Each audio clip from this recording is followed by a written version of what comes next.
সালামু আলাইকুম রহমতুল্লাহ বারাকাত। শোনা যাচ্ছে আমার কথা? ওয়ালাইকুম আসসালাম ওয়া ওয়ালাইকুম রাহমাতুল্লাহ। আসসালাম। জি ওস্তাদ, শোনা যাচ্ছে ওয়ালাইকুম আলহামদুলিল্লাহ। আসসালাম রহমতুল্লাহি বারাকাতুহু। আলহামদুলিল্লাহ। ওয়ালাইকুম আসসালাম ওয়া রাহমাতুল্লাহি ওয়া বারাকাতুহু। জি আলহামদুলিল্লাহ, শুনতে পাচ্ছি। আলহামদুলিল্লাহ। ওরে বাবা, অনেকগুলো মেসেজ চলে আসছে মুহূর্তের মধ্যে দেখি। ওকে, ঠিক আছে, আমরা শুরু করতে পারি ইনশাআল্লাহ। আলহামদুলিল্লাহ রাব্বিল আলামিন ওয়াসসালাতু ওয়াসসালামু আলা রাসূলিল কারীম ওয়া আলা আলিহি ওয়া আসহাবিহি আজমাইন।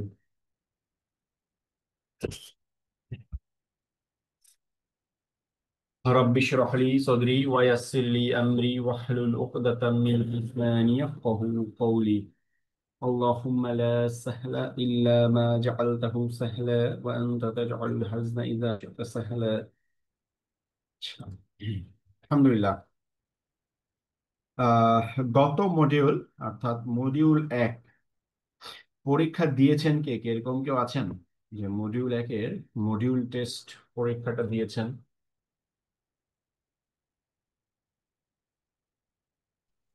আসসালামু আলাইকুম ওস্তাদ, আমি ওয়ালাইকুম সালাম, হাসান ভাই দিয়েছেন। ফাতেমা মাহবুব আপু? আসসালামু আলাইকুম রহমতুল্লাহ। পরীক্ষা দিতে গিয়েছিলাম, কিন্তু দেখলাম ওটার মধ্যে already right answer wrong answer গুলো দেখাচ্ছে, এই জন্য আর দিতে পারিনি। আহা, এটা কেন দেখাবে? এটা তো হওয়ার কথা না। তার মানে আপনি হয়তো একবার অ্যাটেম্প নিয়ে ফেলেছেন অলরেডি। না, বুঝে হোক আমি তো না বুঝে অ্যাটেম্প হোক, নিইনি, আমি আসলে ইয়া করতে পারিনি, অ্যাটেম্প নিতে পারিনি, কিন্তু ওরকম দেখাচ্ছিল, এই জন্য এক্সামটা দিতে পারিনি। এটা তো হওয়ার কথা না। আপনি ফার্স্ট টাইম যখন স্টার্ট অ্যাটেম্পট দিবেন, তখন জি। আপনাকে একদম ইনট্যাক্ট কোশ্চেন দিবে, রাইট রং কিছু দেখানোর এখানে কোনো সুযোগই নাই আর কি সিস্টেমে। হ্যাঁ, আপনি কি স্টার্ট প্রথম অ্যাটেম্পট থেকে দিয়ে সাবমিট করেছেন বা তারপর আবার স্টার্ট অ্যাটেম্পট না, দিয়েছেন সেকেন্ড টাইম? না, না, আমি প্রথমবার ঢোকার পরে দেখেছি এরকম আসছিল, পরে আমি আর ইয়া করি, এক্সামটা দিইনি। আচ্ছা, এটা আপনি একটু গ্রুপে তাহলে অ্যাডমিনকে বলেন, এরকম হওয়ার আসলে কথা না। আচ্ছা, যারা আচ্ছা, দিয়েছেন। আমি আজকে আবার এক্সাম যখন দিব তখন আমি এটা তাহলে রেকর্ড করে রাখবো, জি, না দিয়ে ওরকম করে আমি জি। ইয়ে করতে পারবো। জি। আসসালামু ওকে। আলাইকুম। ওয়ালাইকুম সালাম ওয়া রাহমাতুল্লাহ। যারা দিয়েছেন, কোশ্চেন কেমন ছিল? খুব বেশি কঠিন? না, আমি দিয়েছি জি। আলহামদুলিল্লাহ। কোশ্চেন তো সবই আপনার টেক্সটের মধ্যে ছিল, জি, এবং যারা একটু পুরোটার মধ্যে পড়েছে থেকেই বা আসবে। খেয়াল করেছে তাদের জন্য এটা কোনো রকম কঠিনই ছিল না, ভালোই ছিল আলহামদুলিল্লাহ। রাইট। রহমান ভাই ঠিক বলছেন যে, সাইদ ভাই, যে যারা নোট পড়ে থাকলে কোনো ভয়ের কিছু নাই। রাবেয়া আপা বলছেন যে এখনো সাহস হয়নি। মানে এটার জন্য অনেক বেশি সাহস সঞ্চয়ের কিছু নাই আসলে। হ্যাঁ, মানে আপনি নোটটা যদি ভালো মতো পড়া থাকে, ক্লাসটা অ্যাটেন্ড করা থাকে, কোনো সমস্যা নাই ইনশাআল্লাহ। ওকে, রাইট। এভাবে আমাদের এই সেম স্ট্যান্ডার্ডে সবগুলো ক্লাস টেস্টের উপরে কোশ্চেন থাকবে। এবং এটা সুবিধাটা দেখেন, আপনারা অনেকেই গ্রুপে বলছিলেন যে এত কঠিন সিস্টেম কেন, হ্যাঁ, আরো সহজভাবে কিছু করা যায় কিনা। এর যে একটা সহজ সিস্টেম কি হইতে পারতো, যে আপনাদের সবাইকে একটা করে গুগল ফর্ম দেওয়া থাকবে। তো এতে ঝামেলাটা যেটা, প্রত্যেকটা এক্সামের জন্য একটা করে নতুন করে গুগল ফর্ম আপনাদেরকে দিতে হইতো আমাদের। এখন যেটা হচ্ছে যে সবগুলো এক্সাম অলরেডি ওয়েবসাইটে দেওয়া আছে। যখন আপনাদের ক্লাস হয়ে যাবে, আমরা জাস্ট পাবলিশ করতেছি জিনিসগুলোকে। হ্যাঁ, পাবলিশ করা, ভিডিওটা আপলোড করা হচ্ছে, আর বাকি নোট এবং এক্সাম এখন হাইড করা আছে, ক্লাসের পরে এটা জাস্ট পাবলিশ করে দেওয়া হচ্ছে। সো জিনিসটা কিন্তু ইজি। এবং আপনারা যে মার্কসটা পাচ্ছেন এখানে, এই মার্কসটা অটোমেটিক আপনাদের গ্রেড শিটের মধ্যে চলে যাচ্ছে বা টোটাল ক্যালকুলেশনের মধ্যে চলে আসতেছে সবগুলো। নাহলে আপনার আলাদা করে গুগল ফর্মে পরীক্ষা দিলে প্রত্যেকের মার্ক ম্যানুয়ালি ধরে ধরে ধরে ধরে আমাদের রেজাল্ট ক্যালকুলেট করতে হইতো। এটা একটা অনেক টায়ারসাম কাজ ছিল, কিন্তু এখন অটোমেটিক পুরো সিস্টেমের মধ্যে আপনাদের রেজাল্ট, পার্সেন্টেজ, গ্রেড ক্যালকুলেশন হচ্ছে অটোমেটিক। ঠিক আছে। হ্যাঁ, বাকি একটা কাজ আমরা করবো ইনশাল্লাহ দ্রুত, সেটা হচ্ছে নতুন কোর্সে লগ ইনের জন্য, মানে লগ ইন প্রসেসটাকে কিভাবে আর ইজি করা যায়, এটা নিয়ে অলরেডি আমরা কাজ শুরু করছি। কিছু চেঞ্জও আমরা নিয়ে আসবো ওয়েবসাইটের মধ্যে। হ্যাঁ, এটার আউটলুকে কিছু চেঞ্জ আসবে, এবং লগ ইন প্রসেসটাতে যাতে কেবলমাত্র আপনারা মোবাইল নাম্বার দিয়ে লগ ইন করতে পারেন। এখনকার সিস্টেমে যেমন অ্যাকাউন্ট করতে গেলে পাসওয়ার্ড চাই, ইমেল আইডি চাই। হ্যাঁ, মোবাইল নাম্বার দিবেন, দেন আপনার মোবাইল নাম্বার একটা ওটিপি আসবে, ওটিপিটা দিলে অটোমেটিক আপনার একটা আইডি ক্রিয়েট হয়ে যাবে। এরকম একটা সিস্টেমের দিকে আমরা যাওয়ার চেষ্টা করছি আর একটু ইজি করার জন্য। ওকে, ঠিক আছে। হ্যাঁ, তে খুবই ভালো হবে। আচ্ছা, পরবর্তী প্রশ্নগুলো কি এরকম 10টা করেই থাকবে নাকি আরো সব বেশি 10টা করে থাকবে, 10টা করে থাকবে। 82টার উপরেই 10টা করে থাকবে আর কি, 82টা ক্লাসের উপরেই। ঠিক আছে, ওকে। তাহলে চলেন আমরা আমাদের আজকের আলোচনায় চলে যাই। আজকে আমাদের দ্বিতীয় মডিউলের আলোচনায় রয়েছে এই 4টা মূল বিষয়, যে সিরাত রচনায় আলিমগণের গৃহীত নীতিমালা, কোন নীতিমালার উপর ভিত্তি করে স্কলাররা সিরাত রচনা করেছেন। 2 নাম্বার হচ্ছে ব্রিটিশ ঔপনিবেশিকদের ষড়যন্ত্র, সিরাত রচনার এক নতুন ধারা প্রচলন। 3 হচ্ছে সিরাত অধ্যয়নের রূপরেখা। 4 নাম্বার হচ্ছে সিরাতের উৎস সমূহ। ঠিক আছে, সিরাতের উৎস সমূহ। আচ্ছা, তাহলে প্রথমে আমরা চলে আসি আমাদের সিরাত রচনায় স্কলাররা কোন ধরনের নীতিমালা তারা গ্রহণ করেছেন বা কোন বিষয়গুলোকে। আচ্ছা, একজন বলছেন একদম শুনতে পাচ্ছি না, বাকিরাও কি তাই, যে একদম শুনতে পাচ্ছেন না? না ওস্তাদ, না না, ঠিক ক্রিস্টাল ক্লিয়ার। আলহামদুলিল্লাহ শুনতে পাচ্ছি। ক্রিস্টাল ক্লিয়ার, আলহামদুলিল্লাহ। ওকে, তাহলে আপা যিনি শুনতে পাচ্ছেন আপনি একটু দেখতে পারেন আপনার সাউন্ড এটা চেক করে, যেহেতু বাকিরা ক্লিয়ার বলতেছেন। মানে আমার এন্ডে প্রবলেম থাকলে তো সবার কাছেই প্রবলেম হইতো আর কি, এজন্য বলতেছি। হ্যাঁ, নেটওয়ার্কের হয়তো ঝামেলা আছে ওনার এখানে। নেটওয়ার্ক উইক মনে হয়, এই জন্য অনেক সময় শোনা যায় না। ওকে, সরি বুঝলাম না আপা, কি বল, ভাই কিছু বললেন দিন মোহাম্মদ ভাই? নেটওয়ার্ক উইক মনে হয় ওনার এখানে, এই হ্যাঁ, জন্য। এটা অনেক সময় হতে পারে, হুট করে আবার চলতে চলতে মাঝে মাঝে নেটওয়ার্ক হুট হয়ে যায় আর কি। ওকে,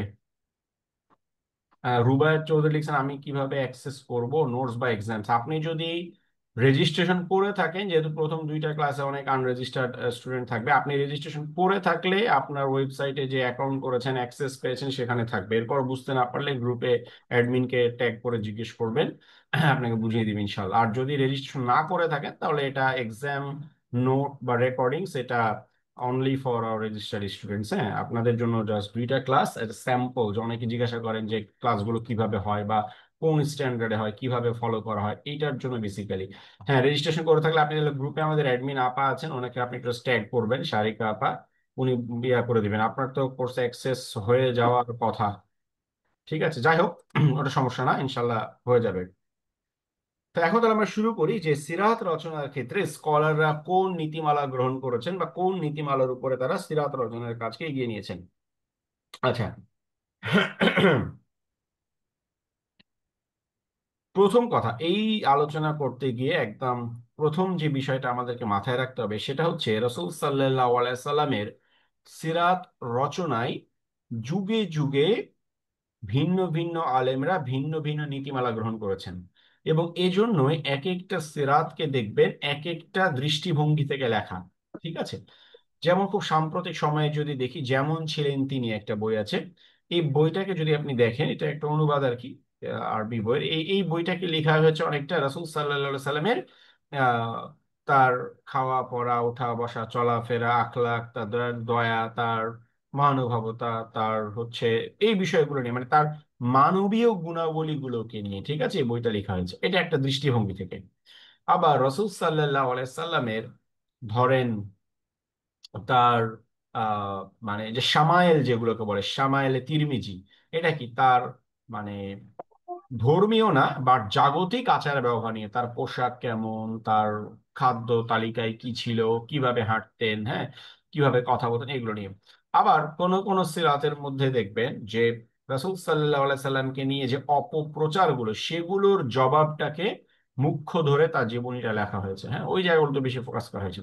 কোন কোন জায়গায় দেখবেন যে রাসূল সাল্লাল্লাহু আলাইহি সাল্লামের জীবনীটাতে লেখা হয়েছে এমন ভাবে যে তার আগমনে তৎকালীন বিশ্বের কি প্রভাব পড়েছিল বা তার আগমনে তৎকালীন বিশ্বের কি পরিবর্তন হয়েছিল, এইটাকে একটু ফোকাস করে। অর্থাৎ এক একটা ভিন্ন ভিন্ন লেখকের, আলেমদের ক্ষেত্রে যারা সিরাত লিখেছেন তাদের ভিন্ন ভিন্ন দৃষ্টিভঙ্গিটা প্রায়োরিটি পেয়েছে। যেমন বর্তমান সময়ে রাসূল সাল্লাল্লাহু আলাইহি সাল্লামের সিরাত লেখা হচ্ছে অনেক লিডারশিপের দৃষ্টিভঙ্গি থেকে, যে লিডার তার লাইফের মধ্যে থেকে কোন লিডারশিপ স্কিল গুলো আমরা পাচ্ছি, এভাবে ভিন্ন ভিন্ন সিরাত লেখা হচ্ছে।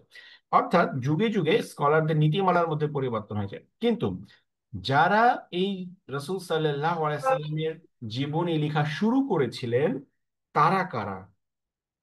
তারা হচ্ছে বর্তমান সময়ের কিংবা অতীতের আর 10 জন সাধারণ ঐতিহাসিকের মতো কোনো ঐতিহাসিক না। তারা কে ছিলেন? প্রথম সিরাত রচনা শুরু হয় তাবেঈদের সময় থেকে। ঠিক আছে, তাবেঈদের সময় থেকে, অর্থাৎ তারা ছিলেন তাদের সান্নিধ্যপ্রাপ্ত। তাবেই কাদেরকে বলা হয়? যারা ইমানের সাথে সাহাবায়ে কেরামদের সান্নিধ্য পেয়েছেন এবং ইমানের সাথে ইন্তেকাল করেছেন, তাদেরকে বলা হয় তাবেই। হ্যাঁ, সাহাবী কাদেরকে বলে? যারা ইমানের সাথে রাসূল সাল্লাল্লাহু আলাইহি সাল্লামের সান্নিধ্য পেয়েছেন অথবা এবং ইমানের সাথে ইন্তেকাল করেছেন, এই মানুষগুলোকে বলে সাহাবী। এই সংজ্ঞাটা আমাদের জেনে রাখা দরকার। হ্যাঁ, রাসূল সাল্লাল্লাহু আলাইহি সাল্লামকে ইমানের সাথে দেখেছেন এবং ইমানের সাথে ইন্তেকাল করেছেন, তারা হলেন সাহাবী। সাহাবীদেরকে যারা ইমানের সাথে দেখেছেন, ইমানের সাথে ইন্তেকাল করেছেন, তারা হলেন তাবেঈ। এবং তাবেঈদেরকে যারা ইমানের সাথে দেখেছেন এবং ইমানের সাথে ইন্তেকাল করেছেন, তারা হলো তাবা তাবেঈ, অর্থাৎ যারা তাবেঈদের পরবর্তী জেনারেশন। এবং এই প্রথম 3টা জেনারেশনের ব্যাপারে সাহাবী, তাবেঈ এবং তাবা তাবেঈ 3টা জেনারেশনের ব্যাপারে রাসূল সাল্লাল্লাহু আলাইহি সাল্লাম বলেছেন যে খয়রুন নাসি করনি সুম্মা লাযিনা ইয়ালুনহুম সুম্মা লাযিনা ইয়ালুনহুম। সর্বশ্রেষ্ঠ প্রজন্ম হলো আমার প্রজন্ম, অর্থাৎ সাহাবীদের প্রজন্ম। এরপর হলো তাদের প্রজন্ম, অর্থাৎ তাবেঈরা। এরপর হলো তাদের প্রজন্ম। তার মানে সর্বশ্রেষ্ঠ 3টা প্রজন্ম হলো সাহাবীদের প্রজন্ম, তাদের নেক্সট জেনারেশন তাবেঈদের প্রজন্ম, তাদের নেক্সট জেনারেশন তাবা তাবেঈদের প্রজন্ম। ঠিক আছে, তার মানে রাসূল সাল্লাল্লাহু আলাইহি সাল্লামের সিরাত যারা লেখা শুরু করেছিলেন, তারা কি আর 10 জন মানুষের মতো সাধারণ মানুষ ছিলেন, নাকি রাসূল সাল্লাল্লাহু আলাইহি সাল্লাম থেকে সার্টিফাইড শ্রেষ্ঠ প্রজন্মের মধ্যে তারা ছিলেন?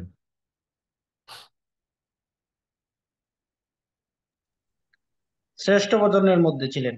শ্রেষ্ঠ প্রজন্মের মধ্যে ছিলেন, এবং এই জন্যই তারা রাসূল সাল্লাল্লাহু আলাইহি সাল্লামের জীবনী লিপিবদ্ধ করতে গিয়ে আহ, প্রচন্ড রকমের বাছ বিচারের আশ্রয় নিয়েছেন।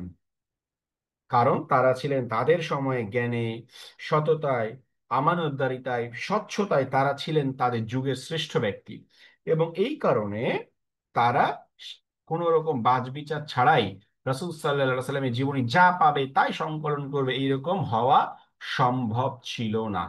ঠিক আছে, এজন্য তারা বাছবিচার করেছেন। কিন্তু এটা সত্য যে যেহেতু তারা একটা জীবনী লিপিবদ্ধ করছেন, এই কারণে হাদিস লিপিবদ্ধ করার ক্ষেত্রে যেই ধরনের কঠোরতা, যেই ধরনের, যদিও হাদিসের অফিসিয়াল উসুলুল হাদিস বা হাদিস যাচাই বাছাইয়ের সায়েন্স, এটা সিরা লিপিবদ্ধ করারও বেশ কিছু পরে এসেছে, কিন্তু তারপরে যখন আসলো, যখন উসুলুল হাদিস দাঁড়িয়ে গেল, হ্যাঁ, তারপরে যে সিরাগুলো লেখা হয়েছে সেখানেও যাচাই বাছাই করেছেন, ঠিক আছে, কিন্তু হাদিসের মতো একেবারে যে খুব কঠিন ভাবে যাচাই বাছাই করা, এই বিষয়টা কিন্তু সিরাতের ক্ষেত্রে করা হয়নি। সাধারণভাবে যাচাই বাছাই করা হয়েছে, কিন্তু হাদিসের মতো এত কঠিন ভাবে যাচাই বাছাই করা, সহি জয়ীফ নির্ধারণ করা, হ্যাঁ, এইটা কিন্তু সিরাতের ক্ষেত্রে করা হয়নি। কারণ স্বাভাবিকভাবে জীবনীর মধ্যে এমন অনেক কিছু চলে আসে যেটা আহ আপনি পুরোপুরি, মানে যেহেতু সাহাবীরা মুখে মুখে এটা বর্ণনা করেছেন, তাবেঈরা প্রথমে এটা লিখতে শুরু করেছেন, সুতরাং কালক্রমে এমন অনেক কিছু চলে এসেছে যেটা দেখা যাচ্ছে যে আসলে এটাকে সঠিক না বেঠিক এটা একেবারে অকাট্যভাবে বলা সম্ভব হয়নি। তো এই বিষয়গুলোকে অনেক ঐতিহাসিকরা সিরাতের মধ্যে, আপনাদের কিচ্ছু নোট করার দরকার নেই, জাস্ট শুনবেন, 100% নোটে থাকবে। হ্যাঁ, তো আহ, এই জন্য মানে ঐতিহাসিকরা, যে যারা রাসূল সাল্লাল্লাহু আলাইহি ওয়াসাল্লামের জীবনী লিখেছেন, তারা কিছু কিছু বর্ণনাকে স্থান দিয়েছেন।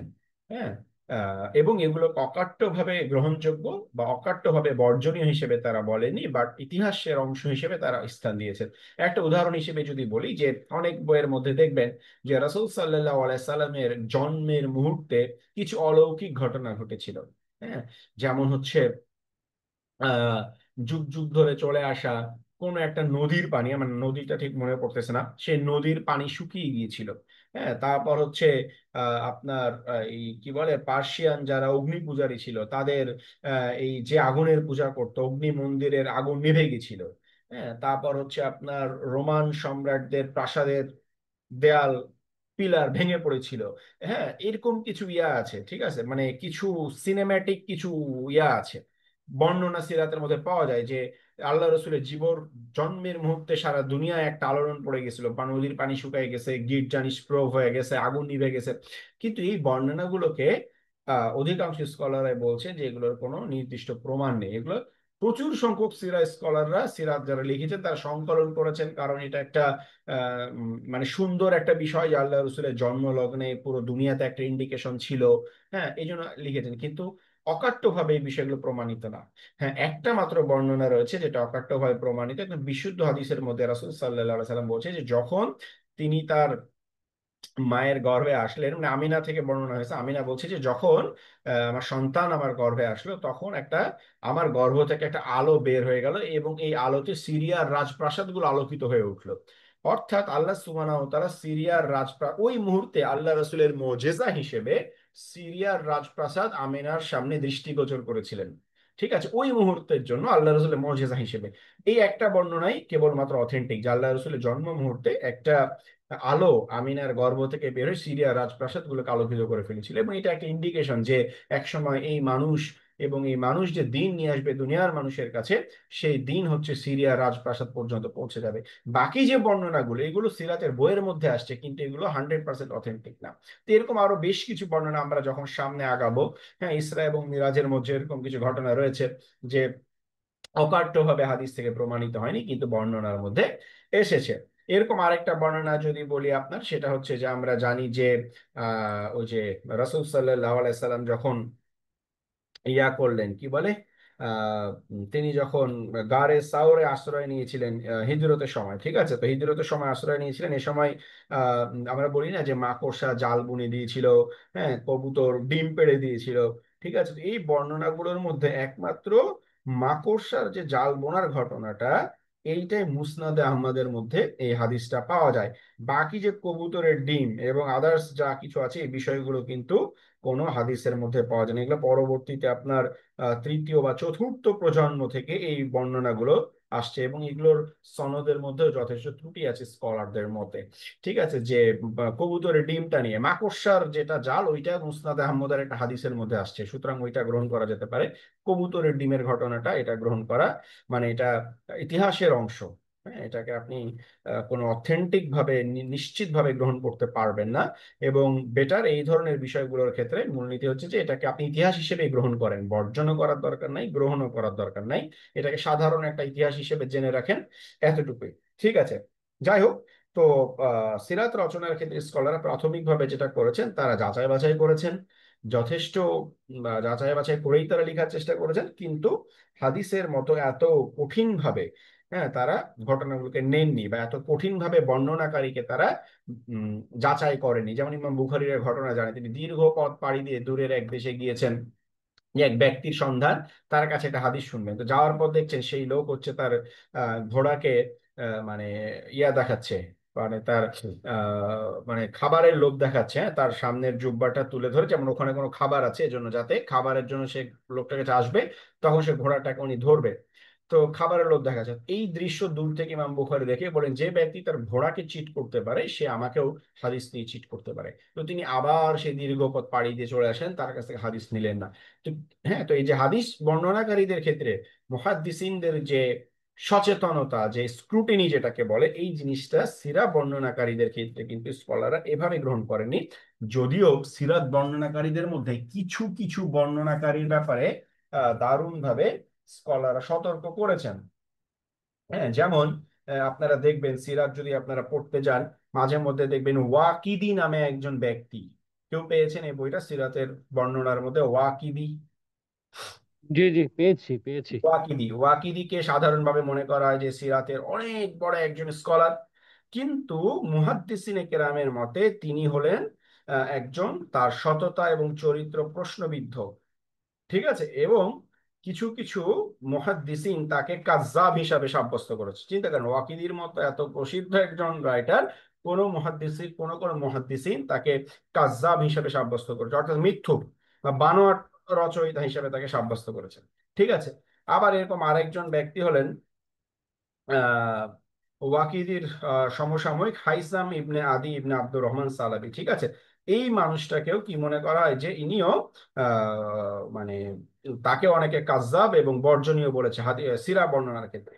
ঠিক আছে, আলী ইবনে মুজাহিদ, ইনি একজন এই বর্জন মানে বর্জনীয় শ্রেণী। ঠিক আছে, আচ্ছা, যাই হোক, তো এই হচ্ছে মূল বিষয়টা।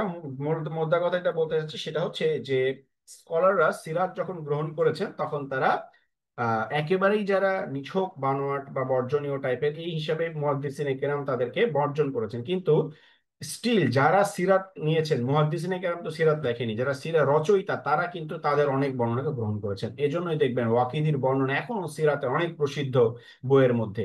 যদিও মুহাদ্দিসিনদের মতে সে বর্জনীয়, কিন্তু সিরা রচয়িতারা আবার তার অনেক রচনাকে গ্রহণ করেছেন। ঠিক আছে, তো এই হলো মূল বিষয়টা যে সিরাত রচনার ক্ষেত্রে তারা কি করেছে, এই মূলনীতিটা গ্রহণ করেছেন। হ্যাঁ, যে প্রাথমিকভাবে যাচাই বাছাই করেছেন, কিন্তু উসুলুল হাদিসের মতো এত কঠিন ভাবে যাচাই বাছাই করেননি। এবং সিরাতুল নবীর আলোচনায় সাধারণত তারা কোন কোন বিষয়কে অন্তর্ভুক্ত করেছেন, তার অন্তর্ভুক্ত করেছেন দেখবেন অধিকাংশ সিরাতের আলোচনা, সিরাতের বইয়ের আলোচনা কোথায় থেকে শুরু হয় বলেন তো?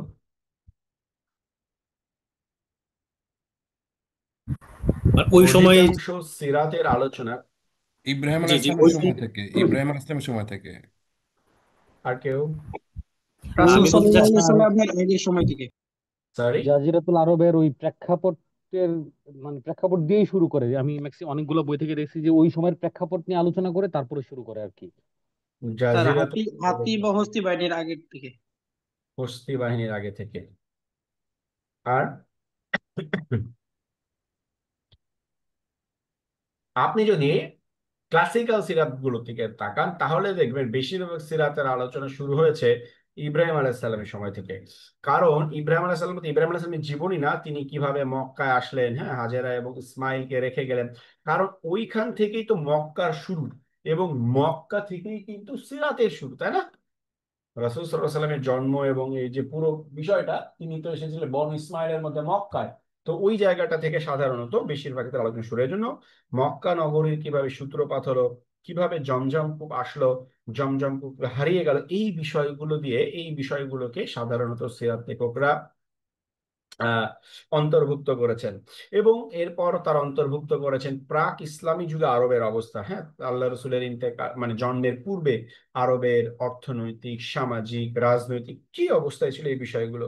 এরপর হচ্ছে প্রাক ইসলামী যুগে তৎকালীন বিশ্বের কি অবস্থা ছিল, অর্থাৎ আরব সভ্যতার বাইরে রোমান সভ্যতা, পার্সিয়ান সভ্যতা, হ্যাঁ, তারপর হচ্ছে ভারতীয় সভ্যতা, মিশরীয় সভ্যতা, এই যে আর কোন কোন বড় বড় সিভিলাইজেশন ছিল তাদের কি অবস্থা ছিল, এগুলোকে তারা অন্তর্ভুক্ত করেছেন। এরপর রাসূল সাল্লাল্লাহু আলাইহি সাল্লামের জন্ম, শৈশব এবং যৌবনকে তারা অন্তর্ভুক্ত করেছেন। রাসূল সাল্লাল্লাহু আলাইহি সাল্লামের নবুয়ত প্রাপ্তি, তার দাওয়াতি জীবন, হ্যাঁ, মদিনায় তার সংগ্রামী জীবন, তার সামরিক নীতি, তার চরিত্র, সততা, রাসূল সাল্লাল্লাহু আলাইহি সাল্লামের পারিবারিক জীবন, তার মুজিজা, এই সব বিষয়গুলোকে সিরাত লেখকরা অন্তর্ভুক্ত করেছেন।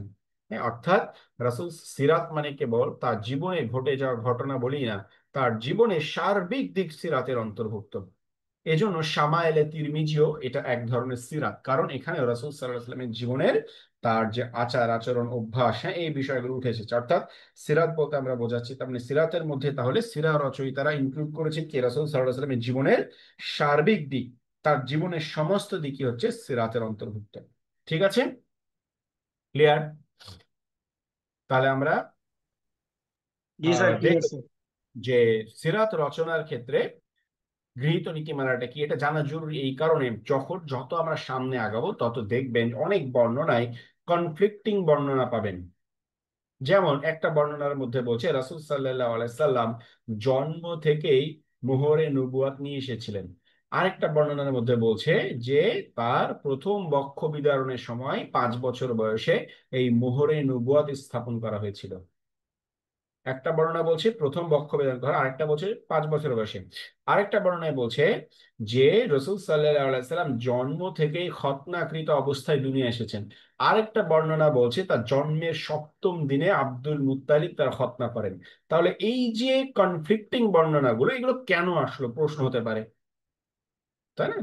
আবার মিরাজের মধ্যে দেখবেন বলা হচ্ছে রাসূল সাল্লাল্লাহু আলাইহি সাল্লাম মিরাজে যাওয়ার আগেই বা মসজিদুল আকসায় গেলেন এবং ওখানে গিয়ে তিনি সমস্ত নবীদেরকে পেলেন এবং নবীদের সালাতে তিনি ইমামতি করলেন।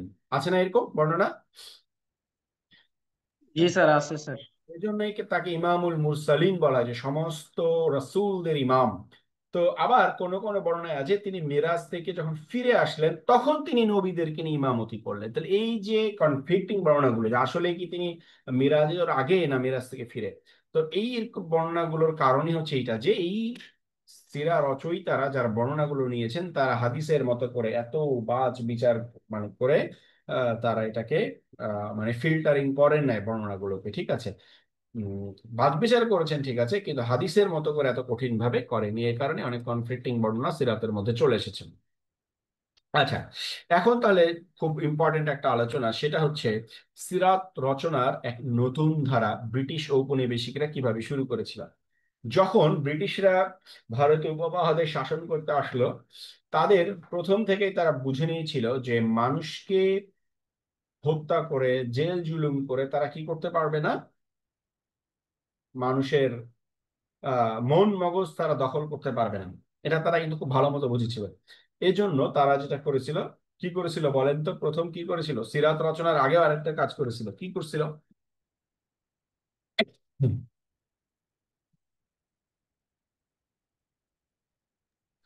মাদ্রাসা মাদ্রাসা প্রতিষ্ঠা কি ওই বিষয়টা?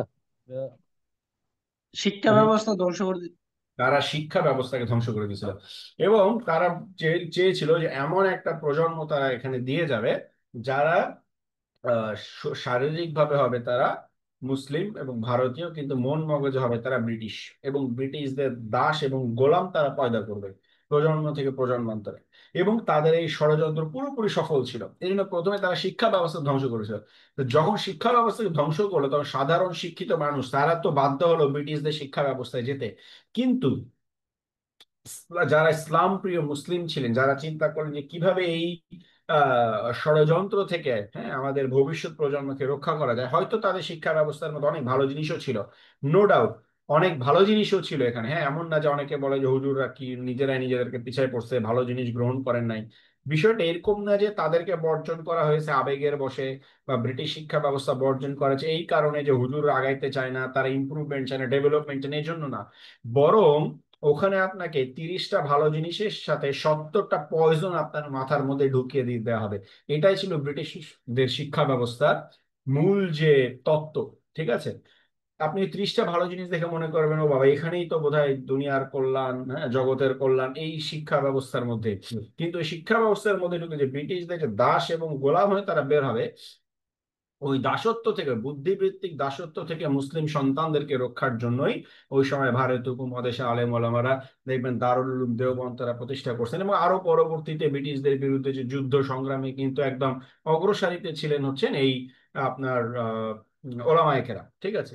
যাই হোক, তো তারা চিন্তা করলেন যে এই মুসলিম যারা আছে এদেরকে তো আমাদের শিক্ষা ব্যবস্থা দিয়ে বা আমাদের ইয়া দিয়ে তাদেরকে ঘায়েল করা যাচ্ছে না, বা আহ, তাদের একটা বড় অংশ স্টিল প্রতিবাদী, কিংবা মানে তাদের এই শাসন শোষণের কাছে তারা মাথা নত করছে না।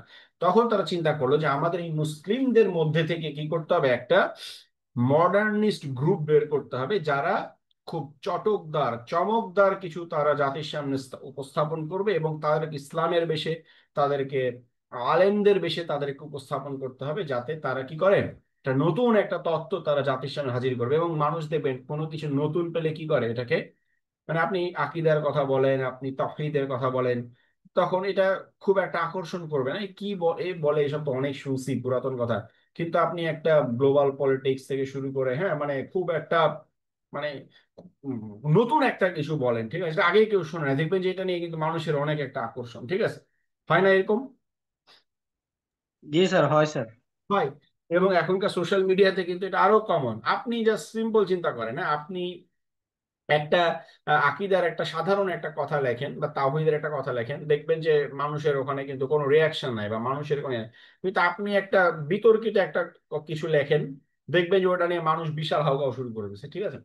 তো তারা চিন্তা করলো যে কিভাবে মুসলিম উম্মাকে বা মুসলিম যারা প্র্যাকটিসিং কমিউনিটি যারা আছে তাদেরকে কিভাবে বুদ্ধিবৃত্তিক ভাবে পঙ্গু করে দেয়, এবং এই জন্য তারা টার্গেট করলো আজহার বিশ্ববিদ্যালয়কে। এবং আজহার বিশ্ববিদ্যালয় ছিল তৎকালীন সময়ে সারা পৃথিবীতে যারা লিড দিত চিন্তায় চেতনায়, হ্যাঁ, এবং বুদ্ধিবৃত্তিক ভাবে, এবং সোসাইটিতেও যাদের অনেক বড় অবদান ছিল, ঠিক আছে, এই মানুষগুলো ছিল আজহার বিশ্ববিদ্যালয়। এবং আজহার ইউনিভার্সিটিতে ছিল মানে বলতে পারেন যে একেবারে কি বলে এটাকে, যে আহ মানে যারা একেবারে জেমস আর কি মুসলিম উম্মার, হ্যাঁ, এই জেমস গুলো আজহার বিশ্ববিদ্যালয়ের মধ্যে ছিল ওই সময়। তো 100 মানে সবাই ছিল তা না, বাট যারা ছিল তাদের মধ্যে অনেকেই ছিল এরকম মুসলিম উম্মার এক একজন রত্ন। তো তারা চিন্তা করলো এই আজহার ইউনিভার্সিটির কিছু কিছু মানুষকে তারা টার্গেট করা শুরু করলো এবং বলছে এই আজহার বিশ্ববিদ্যালয়কে যদি আমরা পঙ্গু করে ফেলতে পারি বা একে যদি আমরা মুসলিমদের গাইডলাইন থেকে দূরে সরিয়ে দিতে পারি, তাহলে মুসলিমদের ভবিষ্যৎ মানে যেটা নিয়ে তারা চিন্তা করছে বা যেভাবে তারা মুসলিমদেরকে শোষণ করতে পারছেন, এই বাধাটা দূর হয়ে যাবে। ঠিক আছে, এবং এই জন্য একটা বই আছে খুব সুন্দর, আপনারা পড়বেন, মোহাম্মদ কুতুবের, ওই যে সাইয়েদ কুতুবের ভাই মোহাম্মদ কুতুব, ওনাকেও ফাঁসি দেওয়া হয়েছিল। ওনার একটা সুন্দর বই আছে ভ্রান্তির বেড়াজালে ইসলাম। ঠিক আছে, ওই বইটা পড়ে দেখবেন, ওখানে আহ সরি, ভ্রান্তির বাড়াল ইসলাম না, বইটার নাম হচ্ছে, হ্যাঁ এটাও একটা বই আছে, বাট আমি যে কথাটা বলছি ওই বইটার নাম হলো আমরা কি মুসলমান। এই বইটা বাংলা অনুবাদ হয়েছিল অনেক আগে, এখন তো এত বই আমি জানি না, আমি এটা 2012 বা 11 সালে পড়ছিলাম। এখন বইটা বাজার আছে কিনা আমি তাও জানি না।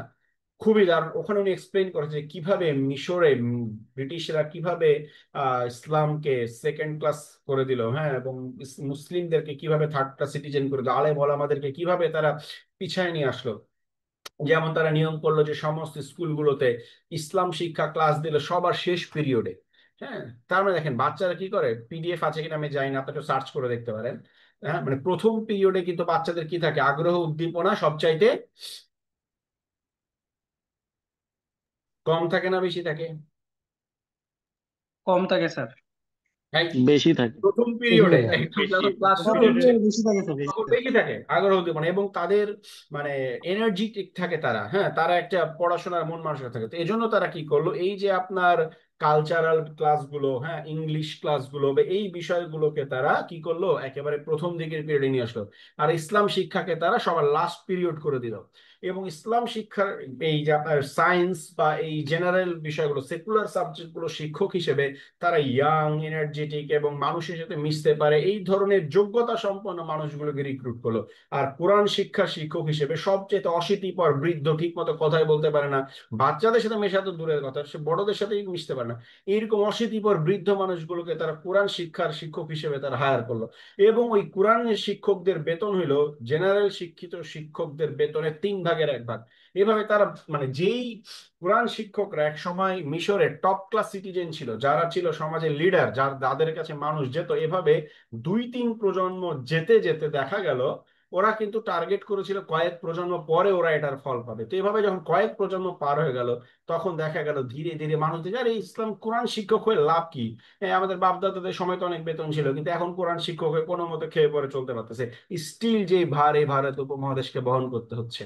হ্যাঁ, বলে না যে মাদ্রাসায় পড়ে কি করবি, এন্ড টু সাম এক্সটেন্ট এটা ট্রু, এই বাস্তবতা আছে আমাদের সমাজে। তো এই শুরুটা করেছিল ব্রিটিশরা এভাবে। হ্যাঁ, তো এভাবে তারা কি করছিল যে কিভাবে ইসলামকে এবং মুসলিমদেরকে ডিহিউম্যানাইজ করা যায়, সমাজের থার্ড ক্লাস সিটিজেন বানানো যায়, এই ষড়যন্ত্র তারা শুরু করেছিল মিশর থেকে। এবং তারা কিছু কিছু বুদ্ধিজীবীদেরকে ওই সময় হাত তুলে, এবং আপনারা জানেন যে যুগে যুগে মুসলিম সমাজে মুসলিম নামধারী, ঠিক আছে, বুদ্ধিজীবীদের মধ্যে একদল মুনাফিক যুগে যুগে থাকে, যারা যুগে যুগে কাফেরদের সাথে হাত মিলায় এবং তারা মুসলিম নাম নিয়ে মুসলিম উম্মার ক্ষতি করে। ঠিক আছে, শুধু বুদ্ধিজীবী না, এই ধরনের কিছু আলেমও যুগে যুগে থাকে, যারা ওলামায়ে সু বলে না, এরা হচ্ছে ওলামায়ে সু, হ্যাঁ, যে তারা নামে তো আলেম কিন্তু তাদের চিন্তা চেতনা সবকিছু সেকুলারাইজ, সবকিছু হচ্ছে। এখনো দেখবেন অনেক বলে যে আরে ফিলিস্তিনি ইসরায়েলকে জমি দিয়ে দিলেই শান্তিতে থাকতে পারে। অনেক তথাকথিত বুদ্ধিজীবী বা কিছু কিছু আলেম, হয়তো ওরকম ফেমাস না, বড় শেখ না, বাট তারা ধরেন একটা একাডেমিক্যালি দেয়ার আলেম, সোজা কথা। আমি এরকম সরকারি আলেম আর কি, সরকারি আলেম আর কি, সরকারি আলেম। যুদ্ধ করে কি করতেছে, যুদ্ধ করে সাধারণ মানুষ মরতেছে, ইসরায়েলকে জমিটা দিয়ে সিটিজেন হিসেবে শান্তিতে থাকলেই তো পারতো। নাউজুবিল, এই ধরনের যে কুচিন্তা বা কুপমণ্ডূক চিন্তার মানুষ যুগে যুগে মুসলিম উম্মার মধ্যে আছে, এবং এদেরকে এই কাফির মুশরিকরা হাত করে। তো একইভাবে আজহার বিশ্ববিদ্যালয়ের কতিপয় মানে এই বুদ্ধিজীবী, হ্যাঁ, তাদেরকে কি করলো, ব্রিটিশের হাত করলো এবং তাদেরকে দিয়ে তারা সিরাত লেখাতে শুরু করলো। কারণ ব্রিটিশদের লেখা সিরাত তো আপনি পড়বেন না, বিশ্বাস করবেন না, কিন্তু আজহার বিশ্ববিদ্যালয়ের এত বড় বুদ্ধিজীবী লেখছে, ওরে বাবা, এর সিরাত তো মানুষ পড়বে। তো তারা তাদের সিরাত গুলোর মধ্যে 90টা সত্যের সাথে 10টা মিথ্যা, এই নীতি গ্রহণ করা শুরু করলো। হ্যাঁ, পড়তে অনেক ভালো লাগবে, কিন্তু দেখবেন এমন কিছু কিছু কথা মাঝখানে ঢুকিয়ে দিয়েছে যে জিনিসটা আপনি মিলাইতে পারবেন, এবং সাধারণ মানুষ যারা আর্লি স্টেজে আছে তারা এগুলো বিশ্বাস করে বসবে। যেমন একটা বই আছে হোসাইন হাইকোল, আপনার নাম শুনছেন, ইসলামিক ফাউন্ডেশন থেকে অনেক আগে অনুবাদ হয়েছিল, সিরাতুন নবী বা সিরাতে মুহাম্মদ এরকম কিছু না, মানে সিরাত আর কি একটা। হ্যাঁ, বইটা কিন্তু এই যে এটা 90টা জিনিসই ভালো, কিন্তু 10টা জিনিস এমন মারাত্মক যেটা আপনার আকীদাকে নষ্ট করে দেওয়ার জন্য যথেষ্ট। ঠিক আছে, তো এই হচ্ছে বিষয়টা, এবং এই শুরুটা হয়েছিল এখান থেকে। এবং এই মানুষগুলোর এই বইগুলোর একটা বড় একটা কমন প্যাটার্ন হচ্ছে তারা আল্লাহ রসুলের চারিত্রিক মাধুর্য, সততা, সাহসিকতা, তার কমিউনিকেশন, তার লিডারশিপ, তার মানে তার ভালোত্ব, তার তার অ্যাজ এ হিউম্যান বিং, তার ভালো ভালো দিকগুলোর দিকে ফোকাস করছে, পৃষ্ঠার পর পৃষ্ঠা প্রশংসা করছে। এই যে মাইকেল এইচ হার্ট, সে নাম্বার 1 আল্লাহ রসুলকে স্থান দিচ্ছে। তো বেটা, তুমি ইসলাম গ্রহণ করছো, তুমি তো আল্লাহ রসুলকে 1 নম্বরে রাখলা, তো আল্লাহ রসুল ইসলামটা তুমি নাও, সে কিন্তু নেয় নাই। হ্যাঁ, তো এই যে আমি মাইকেল এইচ হার্টের কথা বলতেছি না যে সেই দালাল, বাট এই চিন্তার মানুষ যে যারা আল্লাহ রসুলকে দুনিয়াবী দিক থেকে তারা সমস্ত যোগ্যতার অধিকার হিসাবে স্বীকৃতি দিছে, হ্যাঁ, কিন্তু আল্লাহ রসুলের নবুয়াত এবং রিসালাতকে তারা স্কিপ করে গেছে। ঠিক আছে, অথচ আমি গত ক্লাসে বলেছিলাম যে যখন আমরা সিরাত পড়তে হবে তখন আমাদেরকে কি করতে হবে, সিরাতকে গত ক্লাসে বলেছিলাম কি এটা, যে সিরাতের দিকে তাকাতে হবে কেবলমাত্র আল্লাহর মানে প্রাইমারি ভাবে, প্রাথমিক ভাবে সিরাতকে চিন্তা করতে হবে আপনি একজন আল্লাহ রসুলের নবুয়াত এবং রিসালাতের ঘটনা আপনি জানছেন, একজন নবী এবং রাসূলের জীবনী আপনি পড়ছেন, এটা হচ্ছে প্রাইমারি ফোকাস। এরপর বাকি সমস্ত ফোকাস হবে সেকেন্ডারি, কারণ বাকি সমস্ত কাজ তিনি করেছেন তার নবুয়াত এবং রিসালাতের দায়িত্ব পৌঁছে দেওয়ার অংশ হিসেবে। তার লিডারশিপ, তার ম্যানেজমেন্ট, তার স্পিকিং স্কিল, তার ইনফ্লুয়েন্সিং স্কিল, তার বিজনেস স্কিল, তার সবকিছুই ছিল এই নবুয়াত এবং রিসালাতের দায়িত্ব পৌঁছে দেওয়ার একটা পার্ট হিসেবে তিনি বাকি সব কাজ করেছেন। তিনি বিজনেস করার জন্য দুনিয়ায় আসেন নাই, লিডারশিপ দেওয়ার জন্য দুনিয়ায় আসেন নাই, তিনি দুনিয়ায় এসেছেন আল্লাহ নবুয়াত এবং রিসালাতকে পূর্ণতা দেওয়ার জন্য। ঠিক আছে, কিন্তু তারা কি করছে, নবুয়াত এবং রিসালাতকে স্কিপ করে বাকি সবকিছু নিয়ে অনেক লেখালেখি করছে। হ্যাঁ, যাতে আপনার মনে হয় যে আপনি সন্দেহ করবেন না, আপনি মনে করেন এই মানুষটি এত ভালো, আল্লাহ রসুলকে এত পছন্দ করে। আমরা অনেক সময় বলি না, আপনারা শুনছেন কিনা আমাকে একটু রেসপন্স করবেন, যে আহ, অমুকের বইটা সে অমুসলিম কিন্তু এত সুন্দর করে লিখছে বইটা, শুনছেন কখন এরকম? হ্যাঁ, তো এই জায়গাতে আমাদের একটু কান খাড়া করে শুনতে হবে, বা এই এইরকম যখন এর প্রতি শুনবেন যে অমুক বইটা পড়ে দেখতে পারো, কিসের ইহুদি মহিলা কিন্তু আল্লাহ রসুলকে নিয়ে এত প্রশংসা করছে, মুসলমানরা এত কিছু জানে না, আল্লাহ রসুলকে নিয়ে এত জানে, মুসলমানরাও জানেন। এরকম দেখবেন, এই কিছুদিন আগে বাংলায় একটা বই অনুবাদ হয়েছে একজন ইহুদি মহিলার লেখা, আমার কাছে একটা খণ্ড আছে বইটার, নামটা ভুলে গিয়েছি। মানে 80% বর্ণনা হচ্ছে আপনার, আপনি নিতে পারবেন না, সোজা কথা। হুম, নিতে পারবেন না, অথচ ধুমায় মানুষ পড়তেছে, এটা রিভিউ হচ্ছে, ভিডিও যাচ্ছে। ঠিক আছে, আচ্ছা, তো এই হচ্ছে বিষয়টা। তো এই ধরনের বুদ্ধি, লেসলি হ্যাজারটন, এক্স্যাক্টলি তাসকিন তোমরা ঠিক বলে, লেসলি হ্যাজারটনের ওনার 2 পার্ট আছে আর কি। একটা পার্ট, আর প্রথম পার্টটা আমি মানে পড়ছি, বাট এটা পড়ার পর আমার সেকেন্ড পার্টে যাওয়ার কোনো ইচ্ছা হয় না। ঠিক আছে, আচ্ছা, ভারতীয় একজন লেখক সিরা লিখেছিলেন, ওটা হচ্ছে তোমাকে ভালোবাসি হে নবী, গুরুদত্ত সিং এর। ঠিক আছে, ওটা অ্যাকচুয়ালি অনুবাদ, অ্যাকচুয়ালি আবু তাহের মিসবাহ হুজুর এটাকে অনুবাদ করেছিলেন যতদূর আমি জানি। ঠিক আছে, ওই বইটা ভালো, ওইটা খারাপ না, মানে গুরুদত্ত সিং ইসলাম গ্রহণ করেছিলেন কিনা আমি জানি না, মেবি করেন নাই, বাট ওই বইটার মধ্যে পয়জনাস কিছু নাই অ্যাটলিস্ট। হ্যাঁ, এই জন্য আবু তাহের মিসবাহ হুজুর এটাকে সম্পাদনা করে ঠিক করছেন। যাই হোক, তো এই হলো মূল বিষয়টা, যে এই কারণে তারা চিন্তা করলো যে যদি আমরা মানে নবুয়াত এবং রিসালাতের এই জায়গাটা থেকে যদি আমরা মুসলিমদেরকে বিচ্ছিন্ন করে আল্লাহ রসুলের অন্যান্য দিকগুলোতে আমরা ফোকাসটা দিতে পারি, তাহলে ধীরে ধীরে ধীরে ধীরে আল্লাহ রসুলের নবুয়াত এবং রিসালাত নিয়ে একটা সন্দেহের বীজ তাদের মনের মধ্যে ঢুকাই দেওয়া যাবে। তারা আল্লাহ রসুলকে ভালোবাসুক, কোনো সমস্যা নেই। হ্যাঁ, দেখেন ব্রিটিশরা, কাফির মুশরিকরা কত সূক্ষ্মভাবে খেলে। আপনাকে আল্লাহ রসুলকে অবিশ্বাস করতে বলে নাই, কোটি কোটি টাকা ইনভেস্ট করছে আল্লাহ রসুলের প্রশংসা করে বই লেখানোর জন্য, কিন্তু টুইস্টটা হচ্ছে তারা বইগুলোর মধ্যে নবুয়ত এবং রিসালাতকে স্কিপ করে অন্যদিকে ফোকাস দিচ্ছে, যাতে নবুয়ত এবং রিসালাত নিয়ে আপনার মনের মধ্যে একটা পর্যায়ে তারা কনফিউশন ঢুকাই দিতে পারে। ঠিক আছে, এবং সেটাই হয়েছে। সেটা হয়েছে। এবং যখন এই নবুয়াত এবং রিসালাতকে তারা স্কিপ করে গেছে, নবুয়াত এবং রিসালাতের চাইতে আদার্স দিকগুলো মানুষের মনের মধ্যে বেশি ঢুকছে, তখন তারা কি করলো, ধীরে ধীরে ধীরে ধীরে তারা বলল যে ইসলামী আকিদার সংস্কারমূলক আন্দোলন, হ্যাঁ এই আকিদার সংস্কার করতে হবে, ধর্মের একটু মডিফিকেশন দরকার। হ্যাঁ 1000 বছর পুরনো ধর্ম, এটাকে ওই সময়ের আরবে এটা ছিল, কিন্তু বর্তমান সময়ের জন্য এটা একটু মডিফাই করতে হবে, বর্তমান সময়ের সোসাইটি অনুযায়ী, মানুষ অনুযায়ী একটু চেঞ্জ করে নিতে হবে। এই বিষয়গুলো ধীরে ধীরে ধীরে ধীরে ধীরে ধীরে তারা ইনজেক্ট করতে শুরু করলো। তার প্রথম কাজটা হয়েছিল কি, আল্লাহ রসুলের নবুয়াত থেকে আলাদা করে দেওয়া। কারণ যদি কোনো মানুষ আল্লাহ রসুলের নবুয়াত এবং রিসালাতে দ্ব্যর্থহীনভাবে বিশ্বাস রাখে, সে এটা বিশ্বাস করবে যে কিয়ামত পর্যন্ত এই নবুয়াতই যথেষ্ট আমাদেরকে গাইড করার জন্য, কিয়ামত পর্যন্ত আল্লাহ রসুলের রিসালাতই যথেষ্ট, এখানে নতুন কিছু দরকার নাই। হ্যাঁ, ইমাম মালিকের একটা কথা আছে না, যে এই এই উম্মার আর্লি জেনারেশনের সংশোধন হয়েছিল যেভাবে, বর্তমান জেনারেশনের সংশোধন হবে একই পথে, অর্থাৎ সে কোরআন এবং সুন্নাহ দিয়ে। হ্যাঁ, এবং স্কলারদের হাত ধরে। তাহলে এই যে যখন তারা ধীরে ধীরে আল্লাহ রসুলের নবুয়ত রিসালাত নিয়ে ভুলিয়ে দিল মানুষকে, এবং তখন তারা এমন কিছু বিষয় ইনজেক্ট করা শুরু করলো যে নবুয়ত এবং রিসালাতের জ্ঞান না থাকার কারণে কয়েক প্রজন্ম পরে তারা এই পয়জন গুলাকে গ্রহণ করতে শুরু করলো। এবং এর উদ্দেশ্য ছিল ইসলামের যে গায়েবী বিশ্বাস, এই গায়েবী বিশ্বাসের জায়গাগুলোকে দূর করে ফেলা, মূলোৎপাটন করে ফেলা। এটাই ছিল এই ষড়যন্ত্রমূলক ফন্দিয়াটার মূল কারণ। যখন ইসলামের গায়েবী বিষয়গুলোকে তারা বিচ্ছিন্ন করে ফেলতে পারবে, তখনই ওই বিষয়গুলোর একটা কাল্পনিক ব্যাখ্যা তারা মানুষের মনে দাঁড় করাতে চেষ্টা করবে, সফল হবে। যেমন আপনারা দেখবেন যে আসহাবুল ফিলের ঘটনা, এরকম কোন কোন বুদ্ধিজীবী তাদের তাফসীরের মধ্যে লিখেছে এরকম যে এটা ছিল একটা, দেখবেন অনেকে বলে যে ওই পাখির পায়ের পাথর অ্যাকচুয়ালি দ্যাট ওয়াজ ইউরেনিয়াম। আপনি শুনছেন কিনা যে মানে ওখানে একটা ইউরেনিয়াম ছিল, ঠিক আছে, ওই ইউরেনিয়ামের কারণে এখন যে অ্যাটম বোম হচ্ছে, ওই সময় ইউরেনিয়ামের কারণে আবরার ধ্বংস হয়ে গেছে। হ্যাঁ, তারপর এরকম এই যে আল্লাহ রসুল মিরাজে গিয়েছেন, এখনো অনেক time Miraj equal to MC square দিয়ে ইসরা মিরাজ প্রমাণ করার চেষ্টা করতেছে। কিভাবে এই বিষয়গুলো আসলো? হ্যাঁ, কেন টেনে টুনে সায়েন্সের সাথে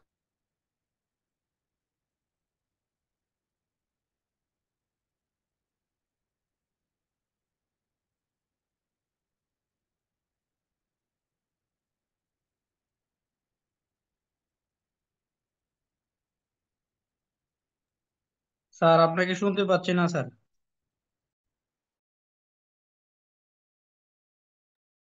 শোনা যাচ্ছে না। আপনি অর্থাৎ মিউট আপনি।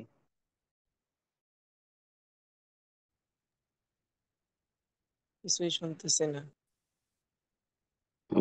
আজকে নেটওয়ার্ক খুব আপ ডাউন করতেছে আমার এখানেও। অর্থাৎ আপনি মিউট হয়ে গেছেন। নেটওয়ার্ক সমস্যা, মানে নেটওয়ার্ক ড্রপ করছে মনে হয় ওনার এখানে। আমরা সরি সবাই একটু ধৈর্য ধরি, আমরা সবাই ডিসকানেক্টেড হয়ে ধৈর্য ধরি গেছিলাম। ইনশাল্লাহ। আপনারা শুনতে পেয়েছেন কত দূর বলেন তো? পাখির পায়ে ইউরেনিয়াম ছিল সেটা পর্যন্ত। কেন ও স্যার? আচ্ছা, তো এই এটা যে জিনিসগুলো তো এটা এই যে লাস্ট।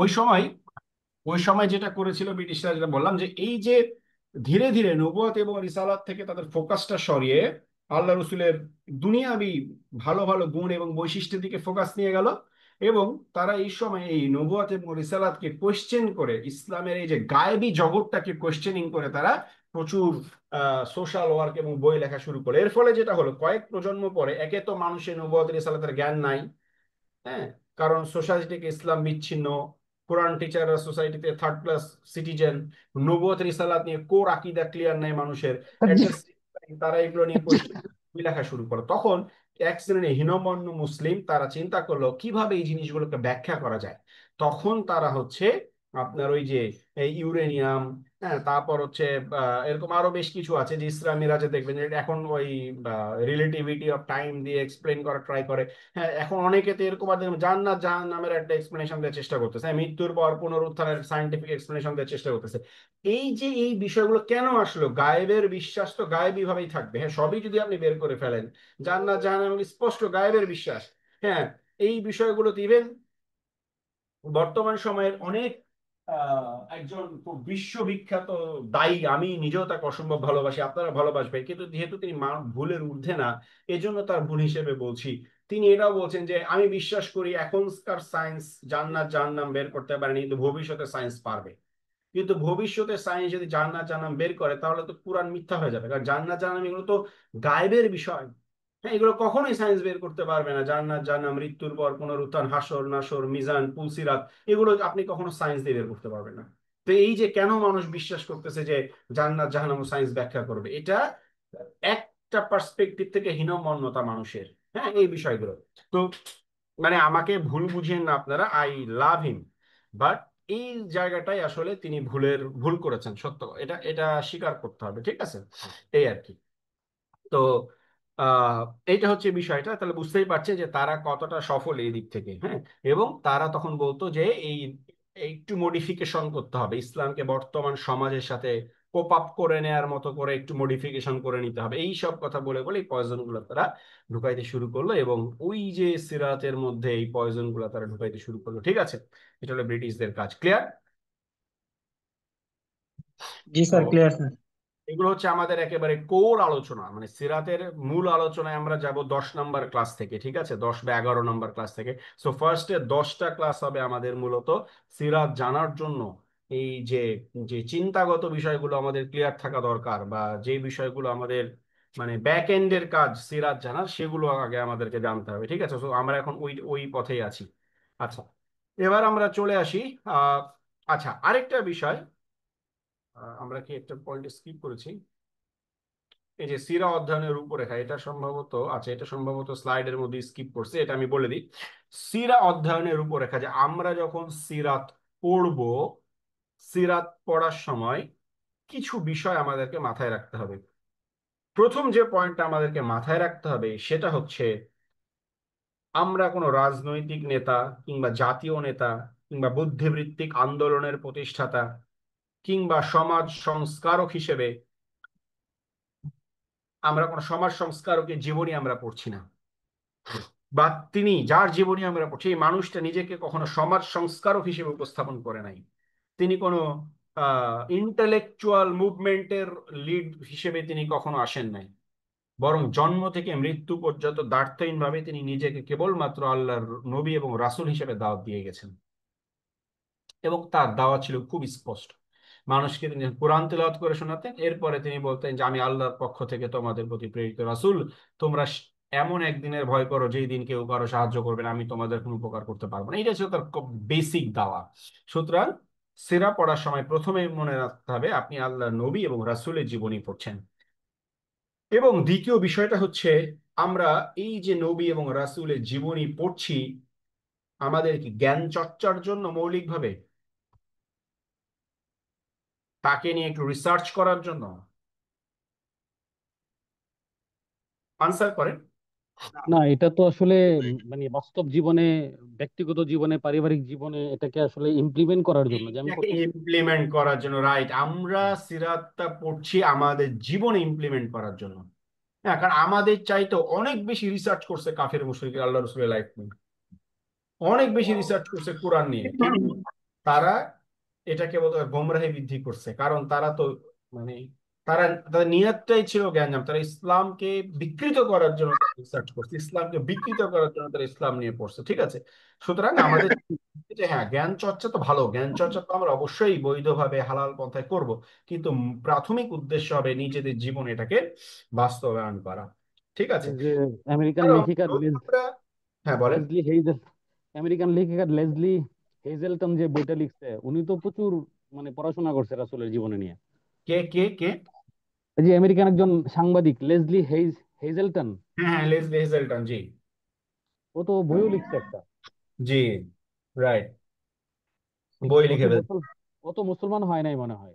হ্যাঁ, মুসলমান হয় নাই উনি, আমি যতদূর জানি উনি একজন জুজ আর কি। হ্যাঁ, হুম। আচ্ছা, এবার আমরা তাহলে তো চলে। আমরা তো এর বিপরীতও দেখি যে কোরআনের ভুল ধরতে এসে অথবা রাসূল সাল্লাল্লাহু আলাইহি ইসলামের চরিত্র স্খলন করার করতে এসে অনেকেই আসলে পরিবর্তিত হয়ে গেছেন, দিন গ্রহণ করেছেন। খুবই রেয়ার, ওইটার তুলনায় যদি আপনি চিন্তা করেন, ভেরি রেয়ার, ভেরি রেয়ার। হুম, ভেরি রেয়ার। আচ্ছা, এবার হচ্ছে এই যে বললাম যে যদি আমরা নবুয়ত রিসালাতকে বাদ দিয়ে অন্য বিষয়গুলোতে ফোকাস করি তাহলে এমন কিছু বিষয় আমরা পাবো যেটার কোনো সমাধান আসলে আমরা বের করতে পারবো না। ঠিক আছে, যেমন ওই যে বললাম যে আপনার গায়েবী জগতের বিশ্বাসগুলো। তারপর হচ্ছে আমরা যে বলি যে ইসলাম শান্তির ধর্ম।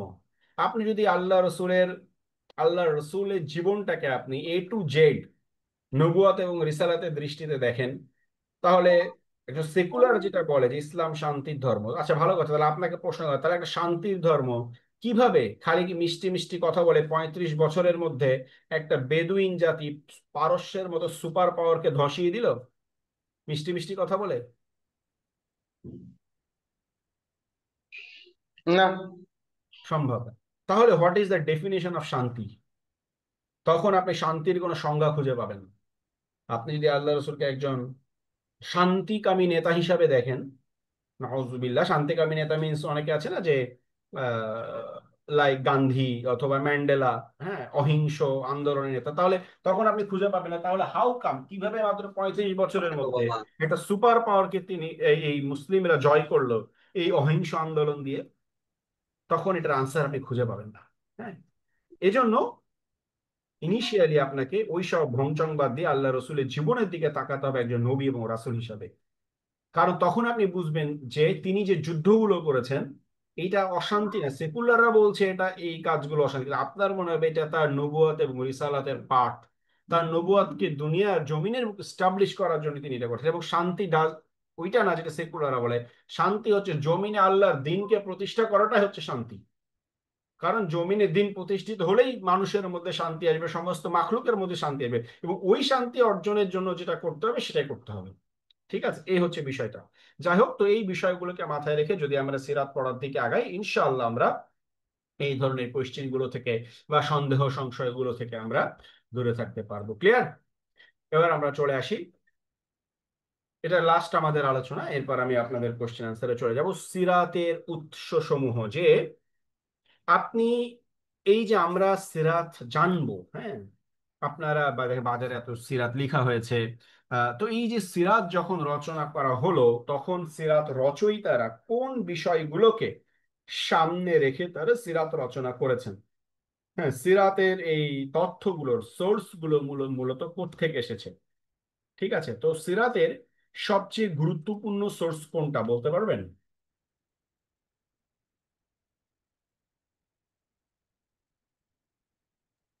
হাদিস গ্রন্থ কোরআন। সমূহ।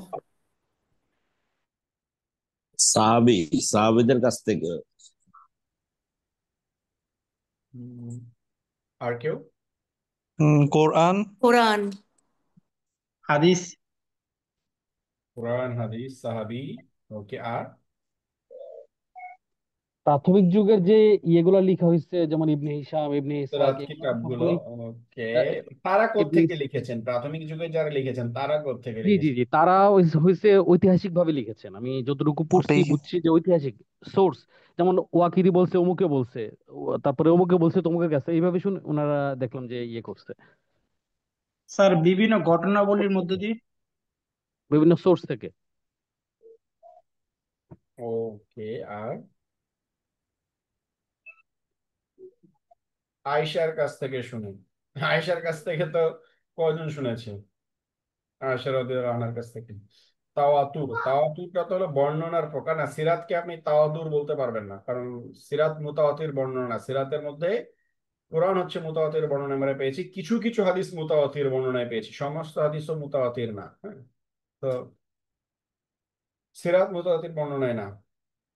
আচ্ছা, তো সিরাতের সবচেয়ে প্রথম এবং প্রধান সোর্স হচ্ছে আল কোরআন।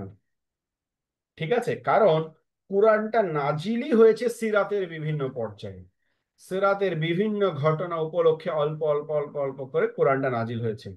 সুতরাং সিরা এবং কোরআন একটা অপরটার পরিপূরক। সিরা ছাড়া কোরআন বুঝতে পারবেন না, কোরআন ছাড়া সিরা বুঝতে পারবেন না। হ্যাঁ, এই জন্য আল কোরআনকে সিরাতের অন্যতম শ্রেষ্ঠ উৎস বলা হয়েছে। একটা মূল কারণটা হচ্ছে তথ্যগতভাবে কোরআন আল্লাহর কালাম এবং বিশুদ্ধতার দিক থেকে সর্বশ্রেষ্ঠ পর্যায়। সুতরাং কোরআনের তথ্য নিয়ে আপনার বিন্দু মাত্র সন্দেহের অবকাশ নাই। ওইটা যাচাই করার দরকার নাই, ওটার গবেষণার দরকার নাই, কে বলল? কারণ স্বয়ং আল্লাহ সুবহানাহু ওয়া তাআলা এটা আপনাকে জানাচ্ছে। তো বিশুদ্ধতার দিক থেকে কোরআন আপনাকে সিরাতে যে বর্ণনাগুলো দিচ্ছে, সূরা আনফালে বদরের কথা বলছে, সূরা আল ইমরান উহুদের কথা বলছে, হ্যাঁ, তারপর হচ্ছে সূরা নূরের মধ্যে ইফকের ঘটনার কথা বলছে, এই যে সূরা হাশরের মধ্যে বনু নাজিরকে বহিষ্কার করার কথা বলছে, এই যে কোরআনের পরতে পরতে যে সিরাতের বর্ণনা ছড়িয়ে আছে, এগুলো সবচেয়ে অথেন্টিক বর্ণনা এবং সবচেয়ে গ্রহণযোগ্য বর্ণনা। ঠিক আছে। এবং যেহেতু বললাম যে কোরআন যেহেতু নাজিলই হয়েছে সিরাত উপলক্ষ করে, সুতরাং সিরাত এবং কোরআন অঙ্গাঅঙ্গি ভাবে জড়িয়ে আছে। ঠিক আছে। এবং আচ্ছা, এবং সিরাত বিশেষজ্ঞগণ বা ঐতিহাসিকগণ তারা কেবলমাত্র দৃশ্যমান ঘটনাবলী লিপিবদ্ধ করেছেন, সিরাতে যা কিছু তারা চোখে দেখেছেন জেনেছেন সেটাই লিখেছেন। কিন্তু কোরআন রাসূল সাল্লাল্লাহু আলাইহি সাল্লামকে এমন অনেক কিছু জানাচ্ছে যেগুলো গায়েবের বিষয়। যেমন সূরা মুহাম্মাদের মধ্যে আল্লাহ তাআলা বলেন, আম হাসিবাল্লাযিনা ফি কুলুবিহিম মারাদুন আল্লান ইউখরিজাল্লাহু আদগানাহুম, যে যাদের অন্তরে রোগ আছে তারা কি মনে করে, তারা কি নিশ্চিত হয়ে গেছে যে আল্লাহ তাদের এই মুনাফিকিকে প্রকাশ করে দিবেন না? এবং আল্লাহ রসুলের কাছে মুনাফিকদের একটা লিস্ট ছিল, যে তাকে আল্লাহ তাআলা জানিয়েছিলেন। তিনি পাবলিকলি অ্যানাউন্স করেন নাই, কিন্তু তিনি জানতেন যে কারা কারা বাইরে মুসলিম কিন্তু ভেতরে ভেতরে মুনাফিক। সুতরাং এরকম অনেক কিছু আল্লাহ সুবহানাহু ওয়া তাআলা ওহীর মাধ্যমে আল্লাহ রসুলকে জানিয়েছেন, যেটা সাধারণ মানুষের পক্ষে জানা সম্ভব ছিল না বা লিপিবদ্ধ করার কারণে সম্ভব ছিল না। যাই হোক, এই গেল আমাদের কোরআন। সেকেন্ড সবচেয়ে গুরুত্বপূর্ণ সোর্সটা হচ্ছে হাদিস। কারণ হাদিস হচ্ছে স্বয়ং রাসূল সাল্লাল্লাহু আলাইহি সাল্লামেরই কথা, কাজ এবং তার মৌনসম্মতি। ঠিক আছে, এটা হচ্ছে হাদিস। আচ্ছা, সুতরাং কোনো সন্দেহ নাই যে মানে সিরাতের দ্বিতীয় গুরুত্বপূর্ণ এবং দ্বিতীয় বৃহত্তম সোর্স হচ্ছে হাদিস। থার্ড যে সোর্সটা সেটা হচ্ছে সিরাতের গ্রন্থসমূহ, প্রাচীন সিরাতের গ্রন্থসমূহ। এবং এইটা হচ্ছে তৃতীয়, আমি কিন্তু সিরিয়াল অনুযায়ী এটাকে লিখেছি, হ্যাঁ। সুতরাং এই সিরিয়াল অনুযায়ী আপনার মনে রাখবেন যে সবচেয়ে গুরুত্বপূর্ণ হলো কোরআন, এরপর সবচেয়ে গুরুত্বপূর্ণ হাদিস, এরপর হলো সিরাতের প্রাচীন গ্রন্থসমূহ। এটাকে প্রাচীন গ্রন্থসমূহ বলতে হবে, হ্যাঁ, বর্তমান গ্রন্থ পড়া, যেমন ইবনে ইসহাক, তারপর হচ্ছে ইবনে হিশাম, ওই সময়ের যে, ইভেন তারও আগে আপনার প্রথম সিরাত তাবিদ লিপিবদ্ধ, প্রথম সিরাত লিপিবদ্ধ করেছিলেন কে বলতে পারবেন? ইবনে ছোট্ট ইসহাক, আকারে সিরাতের লিখিত আকারে ছিল, ইবনে যার ইসহাক। কাছে উসমান ইবনু আফফানের ছেলে আবান ইবনু উসমান ইবনু আফফান, তার কাছে কিছু কপি, কিছু ঘটনা সিরাতে লিখিত ছিল। ঠিক আছে। তারপর তারপর হচ্ছে উরওয়া বিন জুবায়ের। ঠিক আছে, উনি ছিলেন আব্দুল্লাহ ইবনে জুবায়েরের সম্ভবত ভাই, আমার যতদূর মনে আসতেছে, মানে ওনার এটা আমাকে দেখতে হবে, এটা সম্পর্ক। উরওয়া ইবনে জুবাইর ইবনে আওয়াম। উরওয়া ইবনে জুবাইর ইবনে আওয়াম। উনি ছিলেন সম্ভবত আব্দুল্লাহ ইবনে জুবায়েরের ভাই, রাইট? আমি যদি ভুল না করে থাকি। আয়েশা রাদিয়াল্লাহু আনহা ছিলেন হলেন ওনার, যাই হোক, এটা আমি একটু দেখতে হবে আর কি। ডিটেলটা তারপর করে হচ্ছে আপনার আরেকজন বিখ্যাত তাবেঈ আছে, ইবনু শিহাব আজ-জুহরি। শিহাব জোহরি। জি, ইবনে তারপরে শিহাব ওয়াহাব জোহরি। ইবনু মুনাব্বে, এরা হচ্ছিলেন সব একদম প্রসিদ্ধ তাবে। এদের কাছে কিন্তু সিরাতে ছোট ছোট ছোট ছোট কপি লিখিত আকারে ছিল। তারা লিখে লিখে তারা ওই বই করার জন্য পাবলিশ করেন নাই, তারা তাদের পরবর্তী জেনারেশনের জন্য, তাদের পরিবারের জন্য, সন্তানদের জন্য তারা এগুলোকে লিপিবদ্ধ করে সংগ্রহ করেছিলেন, হ্যাঁ। আচ্ছা, কিন্তু পরবর্তীতে আপনার এর পরবর্তী প্রজন্মে আসলো, ওই তাবেঈদের পরবর্তী প্রজন্মে আসলো ইবনে ইসহাক, মুসা বিন উকবাহ, ইবনুল জাউজি, ইবনুল কাইম, হ্যাঁ, এই যে আপনার ইমাম তাবারি, এই বড় বড় স্কলাররা পরবর্তীতে যুগে যুগে যুগে যুগে তারা এই সিরাতকে তারা সংকলন করেছিলেন। আচ্ছা, এবং এই যে উরওয়া ইবনে জুবাইর, হ্যাঁ, তিনি হচ্ছেন জুবাইর ইবনুল আওয়ামের ছেলে, এবং আয়েশা রাদিয়াল্লাহু আনহা ছিলেন তার আহ আপন ফুফু, ফুফু না খালা, যাই হোক সম্পর্কটা দেখতে হবে আর কি। তো তিনি উরওয়া ইবনে জুবাইর, তিনি আয়েশা রাদিয়াল্লাহু আনহার কাছে যেতেন এবং তার মুখ থেকে তিনি শুনে শুনে তার ওই কাগজের মধ্যে তিনি বদ্ধ করতেন। হ্যাঁ, কাগজ বলতে তখন যেটাই ছিল, পাথর বলেন, চামড়া বলেন, কাগজ, গাছের পাতা, যেভাবে হোক তিনি ওই সিরাতের ঘটনাগুলো আয়েশা রাদিয়াল্লাহু আনহার কাছ থেকে শুনে শুনে তিনি লিপিবদ্ধ করলেন। এবং তাবেঈদের মধ্যে এই উরওয়া ইবনে জুবাইর সর্বাধিক পরিমাণে সিরাত লিপিবদ্ধ করেছিলেন। ঠিক আছে। সুতরাং এই সংকলনটা তাবেঈদের যুগ থেকে শুরু হয়েছিল। ঠিক আছে। এবং ওসমান ইবনু আফফানের ছেলে বললাম, তিনিও একটা ছোট্ট পুস্তিকা আকারে সিরাতের ঘটনাগুলো লিপিবদ্ধ করে রেখেছিলেন। এবং প্রথম নিয়মবদ্ধ বই, অর্থাৎ একটা অফিসিয়াল বই বলতে আমরা বুঝি, সেটা প্রথম রচনা করেছিলেন ইবনু শিহাব আজ-জুহরি রাহিমাহুল্লাহ, অনেক বড় মুহাদ্দিস ছিলেন একজন, তিনি এটাকে লিখেছিলেন। কিন্তু এই বইগুলোর কোনোটাই বর্তমান সময় পর্যন্ত আমাদের কাছে এসে পৌঁছায়নি, এগুলো কালক্রমে বিলীন হয়ে গেছে বইগুলো সংরক্ষণের অভাবে। বর্তমানে প্রাচীন বইগুলোর মধ্যে আহ যে বইটা আমাদের কাছে এসে পৌঁছেছে সেটা হলো মোহাম্মদ ইবনে ইসহাকের লেখা সিরাতে ইবনে ইসহাক। হ্যাঁ, কিন্তু তার এই সিরাতের সমস্যাটা ছিল, সমস্যা ঠিক না, এটা পজিটিভ দিক, সমস্যা বলা ঠিক হলো না, আল্লাহ মাফ করুক। সেটা হচ্ছে তার এই সিরাতটা প্রায় 10 থেকে 15 খণ্ডের বিশাল একটা কালেকশন ছিল। কেন এত বড় হয়েছিল? তিনি প্রত্যেকটা ঘটনাকে রাবি সহ সংকলন করেছেন। ধরেন আল্লাহ রসুল মসজিদুল হারাম থেকে মসজিদুল আকসায় গেল, এই যে তিনি যে গেল, এই যে পথের মধ্যে যা ঘটছে, এটা তিনি কার কাছে শুনেছেন, সে কার কাছে, সে কার কাছে, সে এভাবে একেবারে সাহাবী থেকে শুরু করে নিয়ে ইবনু ইসহাকের প্রজন্ম পর্যন্ত প্রত্যেকটা ঘটনার পুরো চেইন অফ ন্যারেশন তিনি লিপিবদ্ধ করেছেন। এর ফলে দেখা গেল পুরো বইটা প্রায় 10-15 খণ্ডের একটা বিশাল এনসাইক্লোপিডিয়া হয়ে গেল, যেটা থেকে সাধারণ মানুষের জন্য উপকৃত হওয়া কঠিন হয়ে গেল। তখন তার স্টুডেন্ট ইবনে হিশাম তিনি চিন্তা করলেন, আব্দুল মালিক ইবনু হিশাম, তিনি চিন্তা করলেন যে আমার উস্তাজের বইটাকে কিভাবে সাধারণ মানুষের জন্য উপযোগী করা যায়। তখন তিনি কি করলেন, এই সমস্ত বর্ণনা থেকে চেইন অফ ন্যারেশন গুলোকে বাদ দিলেন এবং রিপিটেড ঘটনাগুলো, রিপিটেড আলোচনাগুলোকে বাদ দিয়ে এটাকে আরো সহজ করে, যেটাকে তিনি মনে করেন সাধারণ মানুষ উপকৃত হতে পারবে, এভাবে ছোট করতে করতে করতে করতে এই প্রায় 15 খণ্ডের কিতাবকে তিনি 4 খণ্ডের মধ্যে নিয়ে আসলেন। ঠিক আছে, এবং এটা এরপর সাধারণ মানুষ এটাকে এখান থেকে উপকৃত হওয়া শুরু করলো। এবং এই সিরাতে ইবনে হিশামের অরিজিনালটা কিন্তু 4 খণ্ডই, হ্যাঁ, 1 খণ্ডের যেগুলো পাওয়া যায় এগুলো সংক্ষেপিত, মানে 4 খণ্ড থেকেও পরবর্তীতে অনুবাদকরা সংক্ষিপ্ত করে 1 খণ্ড করছে। ইসলামিক ফাউন্ডেশন থেকে এই 4 খণ্ডের অনুবাদ হয়েছে। হ্যাঁ, এবং তারপরও আমি এই 4 খণ্ড দেখার পরও আমার কাছে মনে হয়েছে যে অনেক বর্ণনা অপ্রয়োজনীয় মনে রাখার জন্য। ঠিক আছে, এত সূক্ষ্মাতি সূক্ষ্ম, তার মানে 15 খণ্ডের মধ্যে কি ছিল বোঝেন? ঠিক আছে, 15 খণ্ড থেকে শর্টকাটে 4 খণ্ড, এটার অনেক কিছু আমার কাছে মনে হয়েছে যে আসলে এটা কি দরকার ছিল এখানে নিয়ে আসার। হ্যাঁ, রাবিদের বর্ণনা না, রাবিদের ইসনাদটা ছিল, চেইনটা ছিল। হ্যাঁ, সে তার কাছে শুনছে, সে তার কাছে, সে তার কাছে, সে তার কাছে, সে তার কাছে, ভাবে পুরো চেইন অফ ন্যারেশনটা দেয়া ছিল ইবনে ইসহাকের সিরাতের মধ্যে। আচ্ছা, এরপর চতুর্থ বৃহত্তম সোর্স হচ্ছে শামায়েলের গ্রন্থগুলো। শামায়েল মানে রাসূল সাল্লাল্লাহু আলাইহি ওয়াসাল্লামের চারিত্রিক বৈশিষ্ট্য, শারীরিক গড়ন, দৈনন্দিন আচার আচরণ, এই রিলেটেড।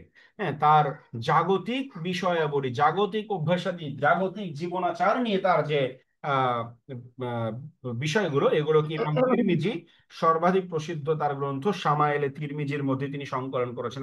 আমরা একটা লাইভ কোর্স করেছিলাম শামায়েলে তিরমিজির উপরে 10টা বা 12টা ক্লাসে। হ্যাঁ, আপনাদের এটা এখনো আমাদের ওয়েবসাইটে কিন্তু রেকর্ডেড ভার্সনটা আছে, আপনারা এটা পারচেস করতে পারেন। যে পুরো মানে আল্লাহ রসুলের জাগতিক বিষয়গুলোকে উস্তাজ আব্দুর রহমান ক্লাস নিয়েছিলেন, খুবই দারুণ ক্লাস নিয়েছিলেন। ওখানে সবগুলো ক্লাসের ভিডিও, উস্তাদ আবার নোট দেন না, বাট ভিডিও আছে, আপনারা চাইলে ওটা দেখতে পারেন যে পুরো শামায়েলে তিরমিজিটাকে উনি সামারাইজ করেছিলেন 10টা বা 12টা ক্লাসে। হ্যাঁ, তো এই আর কি, খুব দারুণ একটা কোর্স হয়েছিল এটা। যাই হোক, তো এই শামায়েলে তিরমিজি বা আল্লাহ রসুলের শামায়েল নিয়ে লেখা যে গ্রন্থগুলো, এগুলো হচ্ছে সিরাতের একটা উৎস। এর পরের সিরাতের যে বড় উৎস সেটা হচ্ছে দালায়েলের গ্রন্থসমূহ। দালায়েল মানে কি? আল্লাহ রসুলের মুজেজা সংক্রান্ত যে বইগুলো, সেগুলোকে বলা হয় দালাইল। হ্যাঁ, এ নিয়ে সর্বাধিক প্রসিদ্ধ একটা বই ইমাম বাইহাকি 12 খণ্ডে লিখেছেন দালাইলুন নবুওয়াহ, যে নবুয়াতের দালাইল। ঠিক আছে, তো এই যে মানে এই বিষয় দালায়েল নিয়ে যে বইগুলো, এগুলোকে বলা হচ্ছে সিরাতের পঞ্চম বৃহত্তম সোর্স। এবং ষষ্ঠ বৃহত্তম সোর্স হচ্ছে ইতিহাসের গ্রন্থ।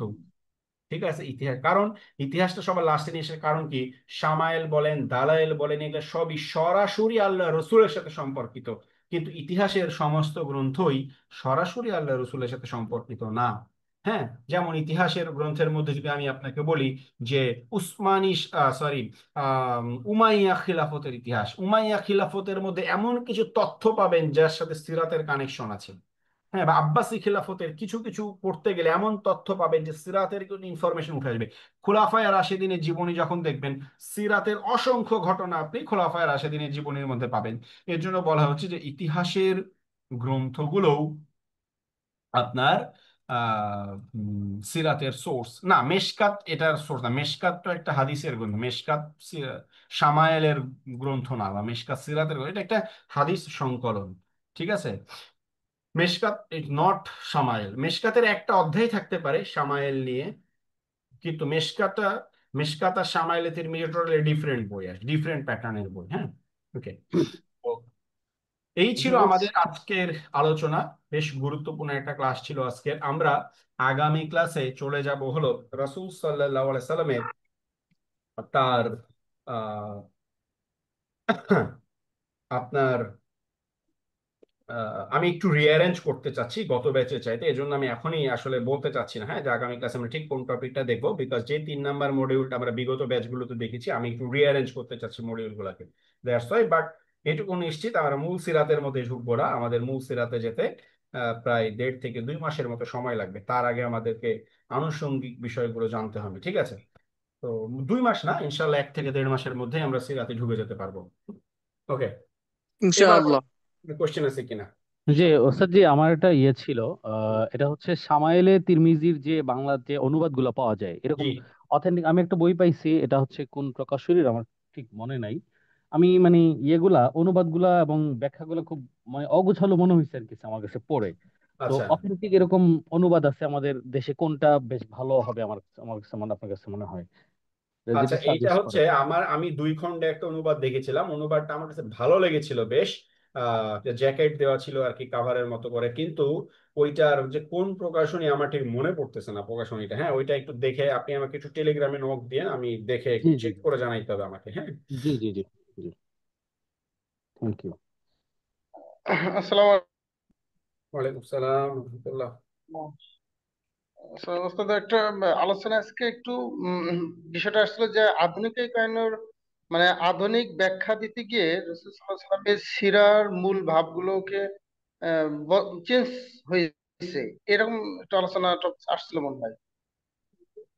যদি তাই হয়ে থাকে তাহলে একটা ব্যাপারে একটু কনফিউজ। একটা বাক্য আমি দেখেছিলাম বা একটা প্রোগ্রামে, এটা প্রোগ্রামের টপিকসটা ছিল যে বাংলাদেশের উন্নতির প্রধান অন্তরায় দুর্নীতি।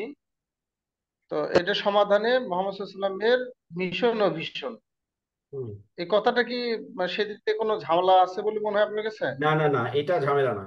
আপনি রাসূল সাল্লাহ সাল্লামের মিশন ভিশন, তার ইভেন আমি নিজেও রাসূল সাল্লাহ সাল্লামের লিডারশিপ নিয়ে কাজ করি। আমি অনেক কর্পোরেট প্রতিষ্ঠানে বা ইয়াতে আমি আল্লাহ রসুলের ম্যানেজমেন্ট স্টাইল, তার লিডারশিপ কিভাবে পারফেক্ট এখনকার সময়ের জন্য, হ্যাঁ, বা তার সেকুলার লিডারশিপে চাইতে আল্লাহ রসুলের লিডারশিপ কেন বেটার, এগুলো নিয়ে আমি ট্রেনিং করাই, ওয়ার্কশপ করাই, কথা বলি। আমি একটা বইও লিখছি এবং আরেকটা বইয়ের কাজও করতেছি। সো এই বিষয়গুলো খারাপ না, এগুলো ভালো।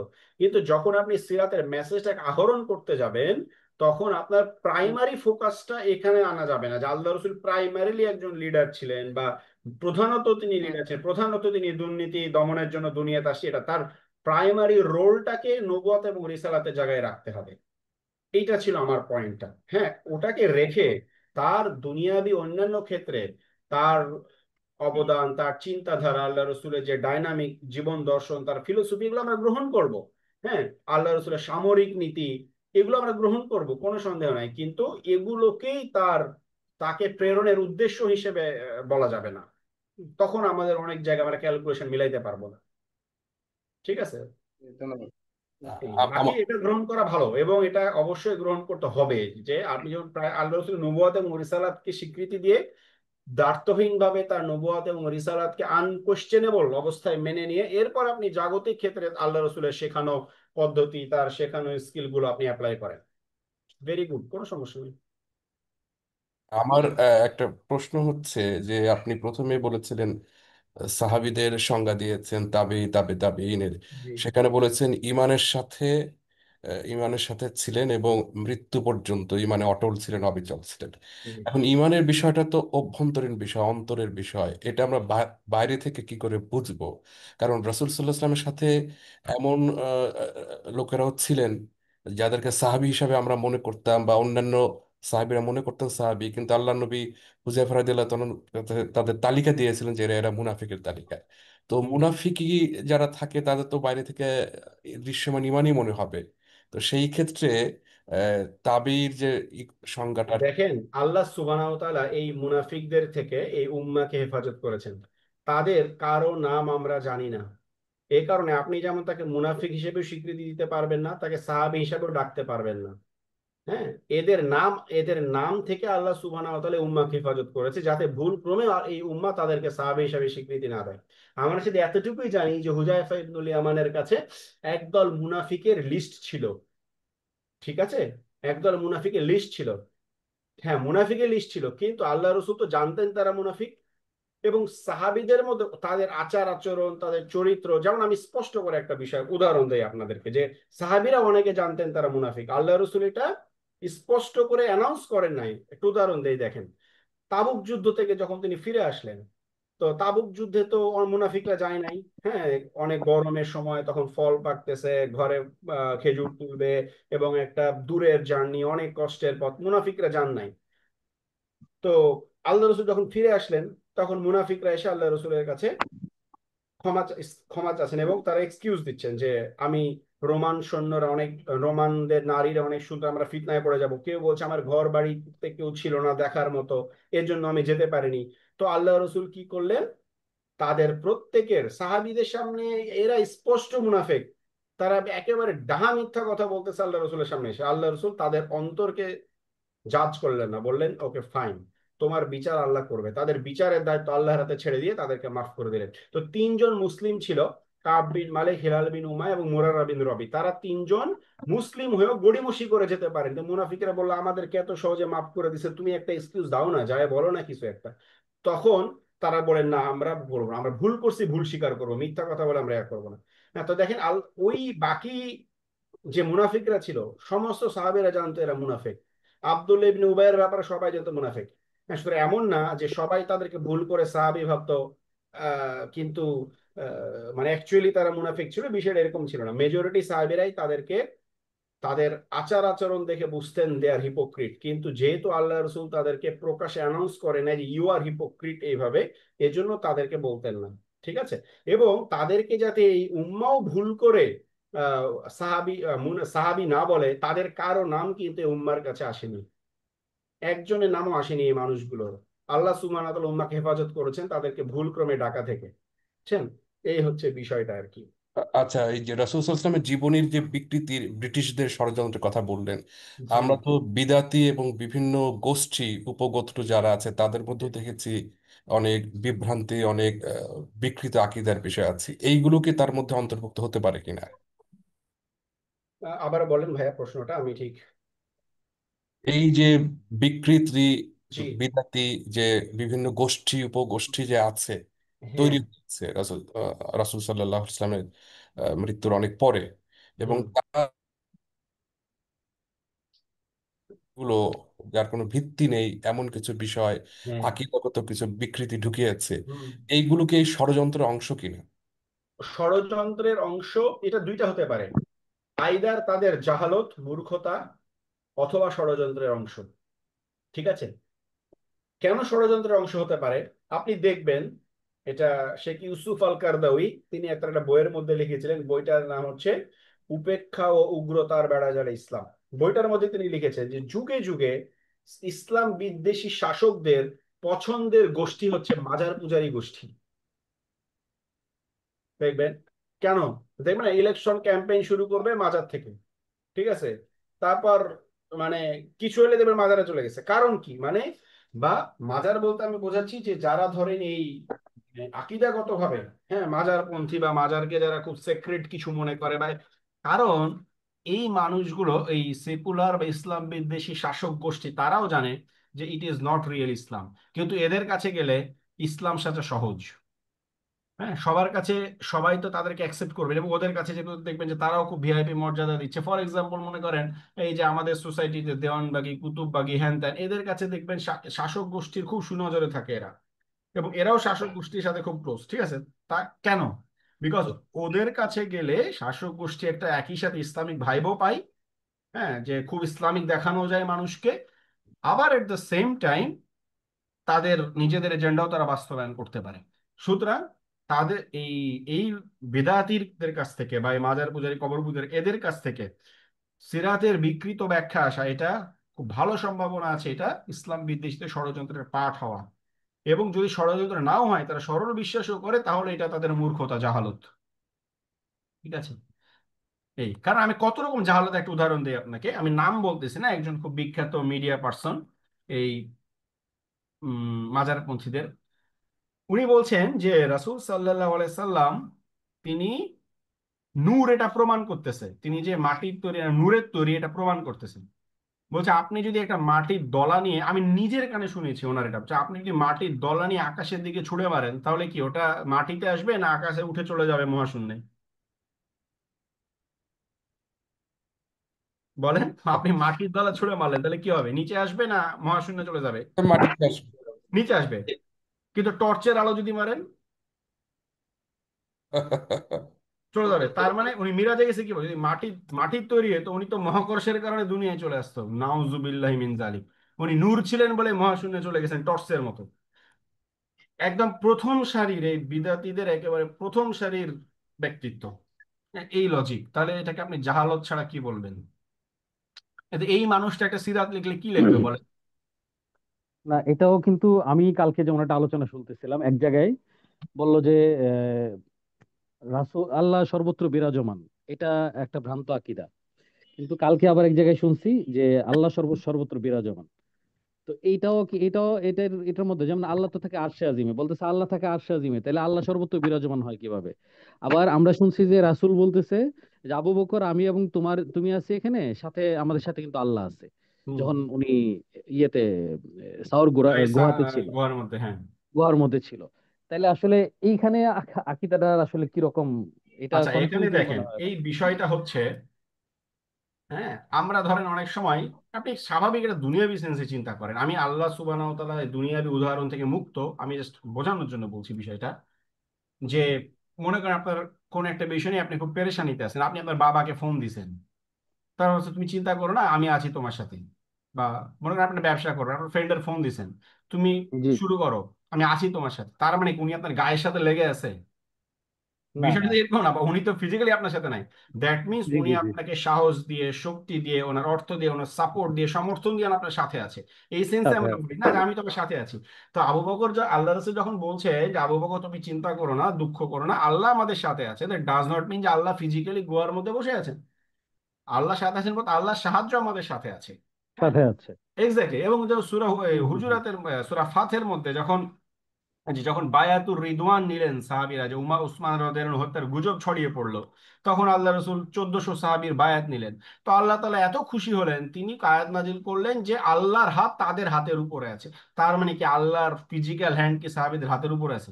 তার না, মানে না, না। তাদের এই বায়াতের উপরে আল্লাহ আল্লাহ এত খুশি হয়েছে যে তিনি রূপকথা থেকে বলেছেন যে আল্লাহর হাত তাদের হাতের উপরে, মানে আল্লাহ তাদের এটাতে তা সন্তুষ্ট হয়েছেন, রাজি খুশি হয়েছেন, এটা বোঝানো হয়েছে। হ্যাঁ, তো এই বিষয়গুলো আমাদেরকে, মানে এগুলা কেন কনফিউশন হয়, যখন দেখবেন আপনি সিম্পল সেন্সটা বাদ দিয়ে অনেক ঘুরায় পেঁচায়, তখন কিন্তু কনফিউশনটা পড়ে। আপনি স্বাভাবিকভাবে চিন্তা করলে এগুলো কিন্তু আসলে কনফিউশনের বিষয় না। এবং এই বিষয়গুলো নিয়ে এই বিদাতিরা কনফিউশন গুলো শুরু করছে পরবর্তী জমানায় এসে, সাহাবীদের মধ্যে কিন্তু কোথাও দেখবেন এগুলো নিয়ে কোনো কনফিউশন ছিল। হ্যাঁ, যে এবং আপনার একটা ঘটনা আছে ইমাম মালিকের, যে একজন প্রশ্ন করেছে যে আল্লাহ কিভাবে আরশের মধ্যে সমাসীন হলেন, আমাকে এক্সপ্লেইন করেন। ইমাম মালিক কোনো আনসার না দিয়ে ওকে দার্স থেকে বহিষ্কার করে দিয়েছে, যে তুমি বেটা নিজেও গোমরা হবা, মানুষেরও গোমরা করবে, তার সাথে তুমি ভাগো এখান থেকে। ঠিক আছে, কোনো কথা না বলে জাস্ট বহিষ্কার করে দিয়েছেন দর্শ থেকে। হ্যাঁ, তার মানে কি, যে এই বিষয়গুলোর ব্যাখ্যা বিশ্লেষণ, এগুলো গায়েবী জগতের বিষয়, এগুলোর ব্যাখ্যা বিশ্লেষণ করতে গেলে আমরা ইয়া হয়ে যাব আরশের জি, বিষয়টা। জি, জি, আর জি, জি। আদার্স যে বিষয়গুলো, আল্লাহর সাথে আছেন, আল্লাহর হাত তাদের সাথের উপর, এটা তো বোঝাই যাচ্ছে যে এটা জি, আসলে, জি। যেমন না, আরেকটা এগুলো নিয়ে হাদিস বলে আমাদের দিই দেশে, এটা বোঝার জন্য। আর এগুলো নিয়ে আগে তো বিতর্ক ছিল না, ইদানিং দেখতেছি যে এই হ্যাঁ, বিগত এগুলো নিয়ে 10-15 বছর আসলে এগুলো বিতর্ক দুঃখজনক শুরু সত্য হচ্ছে। যে কিছু কিছু এই সিফাতের বিষয়গুলো নিয়ে, এগুলো নিয়ে কিছু কিছু আলেমদের পক্ষ থেকে আমরা দেখছি যে এটা একটু দুঃখজনক। হ্যাঁ, সাধারণ এগুলোর মধ্যে কোনো আমল নাই, কোনো গাইডলাইন নাই, জি, জি, জীবন জি, জি, জি। পরিবর্তনের কোনো উপকরণ নাই। এগুলো একটা তাত্ত্বিক জানেন বিতর্ক। তারা। হ্যাঁ, এটা কি দরকার এগুলো নিয়ে যেখানে 95% মানুষ বেনামাজি বাংলাদেশের, এটা ইসলামিক ফাউন্ডেশনের জরিপ অনুযায়ী। হ্যাঁ, বাংলাদেশে 95% মানুষই, মানে বেনামাজ। অনলি 5% মানুষ 5 ওয়াক্ত নামাজ পড়ে, বাকি 95% হয় 1 ওয়াক্ত, 2 ওয়াক্ত, 3 ওয়াক্ত, অথবা পড়েই না এরকম। তো সেখানে এই এই বিষয়গুলো আলোচনা করার যৌক্তিকতা কি? সাধারণ মানুষ কিন্তু আরো বেশি কনফিউজ হচ্ছে। ওস্তাদ, জি জি আমার একটা বিষয় একটু ছিল। আমি যখন বিভিন্ন লেকচারগুলো শুনেছি বা পড়েছি, তখন বলা হয় যে রাসূল সাল্লাল্লাহু আলাইহি ইসলামের জীবনী আলোচনার ক্ষেত্রে একটা নির্দেশনা বা একটা ওয়ার্নিং দেওয়া উচিত যে যখনই অন্তত এক বসায় প্রথমবার তার নামটা উচ্চারণ করা হবে, হুম, তার দরুদ পাঠ করতে হবে। জি এটা ওয়াজিবের পর্যায়ে। তো জি জি বলেন। এবং দরুদ দিয়ে শুরু করেন, কিন্তু আমাদের যে সবার উপর এটা ম্যান্ডেটরি যে রাসূল সাল্লাল্লাহু আলাইহি ইসলামের নামটা শোনার পরে আমাদের দরুদ পাঠ করা, সেই জি ইনস্ট্রাকশনটা বোধহয় কোন কোনো মিস হয়ে গেছে। আর একটা বিষয় হচ্ছে, রাসূল সাল্লাল্লাহু আলাইহি ইসলাম, আমরা বলছি তিনি বার্তাবাহক, কিন্তু আল্লাহর বার্তাবাহক, এই জন্য রাসূলুল্লাহ সাল্লাল্লাহু আলাইহি সাল্লাম এইভাবে বলাটা কি সমীচীন কিনা? না, এই এই বিষয়টা আসলে না, তিনি তো রাসূলও, তিনি আল্লাহ রাসূল মানেই তো, রাসূল মিন্স তিনি রাসূলুল্লাহ, আল্লাহ রাসূল। হ্যাঁ, সুতরাং এখানে রাসূলুল্লাহ বলেন অথবা রাসূল বলেন অথবা নবী বলেন, আপনি যেটা ইচ্ছা বলতে পারেন। এটা নিয়ে এই ডাকের ব্যাপারে এটা নিয়ে কোনো সমস্যা নেই। যেমন সাহাবায়ে কেরামরা, আবু হুরায়রা রাদিয়াল্লাহু আনহু তার অনেক হাদিসের মধ্যে বলেছেন, এভাবে বর্ণনা করছেন যে আমার বন্ধু আবুল কাসিমকে বলতে শুনেছি। তো তিনি আল্লাহ রসুলকে আবুল কাসিম বলে ডেকেছেন কিছু কিছু হাদিসে, যে কাসিমের বাবা। তো আর যেটা আল্লাহ রসুলের একটা কুনিয়াত বা উপনাম ছিল, সুতরাং তিনি তো আবুল কাসিম হিসাবে ডেকেছেন, ঠিক আছে। সুতরাং আমরা রাসূল বলি বা রাসূলুল্লাহ বলি, দুটোই ওকে। হ্যাঁ, এটা নিয়ে কোনো সমস্যা, অথবা আপনি নবী বলতে পারেন, কোনো সমস্যা নাই। হ্যাঁ, অনেকেই দেখবেন যে মানে এই বিষয়গুলো খুব স্ট্রিক্ট না, যেমন অনেকে বলে যে নবীজি বলা যাবে না, কারণ নবীজি সাহাবীরা ডাকেন নাই, তাই না? তো বিষয়টা আসলে এত স্ট্রিক্ট না যে আপনি নবীজি বলতে পারবেন না, ইটস ফাইন। এগুলো সাধারণ ভাষাগত বিষয়, এই ভাষার মধ্যে আপত্তি না থাকলে এই ডাকগুলোর মধ্যে কোনো সমস্যা নেই আসলে। হ্যাঁ, যে কোনো নামেই ডাকা যাবে, কিন্তু দরুদ পড়তে হবে, দরুদ এটাই পাঠের এটাই বিষয়টা। মাস্ট। হ্যাঁ, হ্যাঁ, দরুদ দরুদ পাতের পড়তে হবে। বিষয়টা হচ্ছে একটা মজলিসে, আমি যতদূর জানি, আমার ভুল হতে পারে, একটা মজলিসে প্রথমবার আপনি যখন ইয়া করবেন তখন আপনার জন্য দরুদ পাঠটা ওয়াজিব থাকবে। হ্যাঁ, সুতরাং আপনারা সবাইও, এটা শুধু আমার জন্য না, আমার তো বারবার নাম নিতে হবে। হ্যাঁ, তো মানে আপনি যখন শুনতেছেন, মানে মজলিসের শুরুতে, ধরেন আমি চেষ্টা করি প্রতিবারই সাল্লাল্লাহু আলাইহি সাল্লাম বলতে, তা আপনাদের জন্য যদি বারবার বারবার সে আপনাদের জন্য কষ্ট হয়ে যায়, আপনি প্রতিবার বলতে পারেন তো খুবই ভালো। বাট লিস্ট ফার্স্ট টাইম যখন আমরা শুরু করব তখন অবশ্যই অবশ্যই আপনাদেরকে দরুদটা পড়ে নিতে হবে। হ্যাঁ, এটা জি। অবশ্যই পড়ে নিতে হবে লিস্ট প্রথমবার। আর পরে যদি পড়তে পারেন মনে মনে, ভালো, কোনো সমস্যা নেই, মানে সব বেশি হলো। বাট প্রথমবার অবশ্যই পড়ে নিতে হবে। হ্যাঁ, জাযাকাল্লাহ খাইরান ভাই, জি। এটা রিমাইন্ডারটা দেওয়ার জন্য। হজরত জি জি, আসসালামু আলাইকুম। অর্থাৎ আর আরেকটা হজরত বিষয় যে কখনো যদি মডিউলগুলো আমাদের পাবলিশ হয়ে যাবে, কখনো মডিউলগুলো। যদি আমাদের তিলাওয়াতের সিজদার আয়াত চলে আসে, ঠিক আছে, তিলাওয়াতের সিজদার আয়াত চলে আসে, তাহলে হচ্ছে যে ক্লাসের পরে আপনারা এই সিজদাটা দিয়ে নেবেন। আমি বলে দিব তিলাওয়াতের সিজদার আয়াত যদি কখনো আসে, ক্লাসের মধ্যে তিলাওয়াত করি আমি, তাহলে আমি জানাই দিব, আপনারা ক্লাসের পরে সিজদাটা দিয়ে নেবেন। জি আচ্ছা আসসালামু ওস্তাদ জি, আলাইকুম এটা কি, রহমতুল্লাহ। ওস্তাদ জি, এটা কি পাবলিশড হয়ে যাবে? আপনার কোর্সের ইয়েটা, ম্যাটেরিয়াল গুলো কি পাবলিশড হয়ে যাবে আজকে, এখনই? ওয়েবসাইটের মধ্যে পাবলিশ হয়ে যাবে কালকের মধ্যে ইনশাল্লাহ। কারণ কালকের মধ্যে? ভিডিওটা একটু টাইম লাগে, ধরেন এটা রেকর্ডিং হচ্ছে জুম ক্লাউডের মধ্যে, তো এটা প্রসেসিং করতে জুমের প্রায় 1 থেকে 1.5 ঘন্টা লাগবে। হ্যাঁ, তো 1 থেকে 1.5 ঘন্টা মানে ধরেন রাত 12টায় তো আর অ্যাডমিন কাজ করবে না, তাই না? উনি কালকে সব উঠে এটাকে এডিট করবে, ঠিক করে দেন ওয়েবসাইটে আপলোড করবে, একটু সময় সাপেক্ষ ব্যাপার এটা। ওই নোটসটা দিয়ে দিলে সুবিধা হয় আর কি, নোটসটা দিয়ে দিলে আমরা আহ, আসলে স্টাডিটা। হয় কি, যেমন ধরেন যে মানে অনলাইন, যদিও আমরা অনলাইনে কাজ করি, বাট স্টিল টাইমের কারণেও তো ধরেন একটা বিষয় আছে না, এখন মানে অবশ্যই হ্যাঁ, এই টাইমটা 12:15 হচ্ছে বেজে একটা গেছে, ফ্যামিলি 11:30 টাইম বেজে গেছে। বা খাবারের টাইম, হয়তো অ্যাডমিন ঘুমায়ও গেছে অ্যাকচুয়ালি এই টাইমটা। হ্যাঁ, সো জি জি এই জন্য আমরা একটু সবর করতে বলি যে জি জি, সাথে সাথে না বলে আর কি। শিওর জি, শিওর। আসসালামু আলাইকুম ওয়া রাহমাতুল্লাহি ওয়া বারাকাতুহু। একটা কোশ্চেন ছিল আমার। জি জি। আপনি কিছুক্ষণ আগে বললেন হজরত যে একজন সাহাবী আবুল কাসেম, আমার বন্ধু আবুল কাসেম এভাবে বলতেন, আবু হুরায়রা কিন্তু রাদিয়াল্লাহু সূরা আনহু, জি।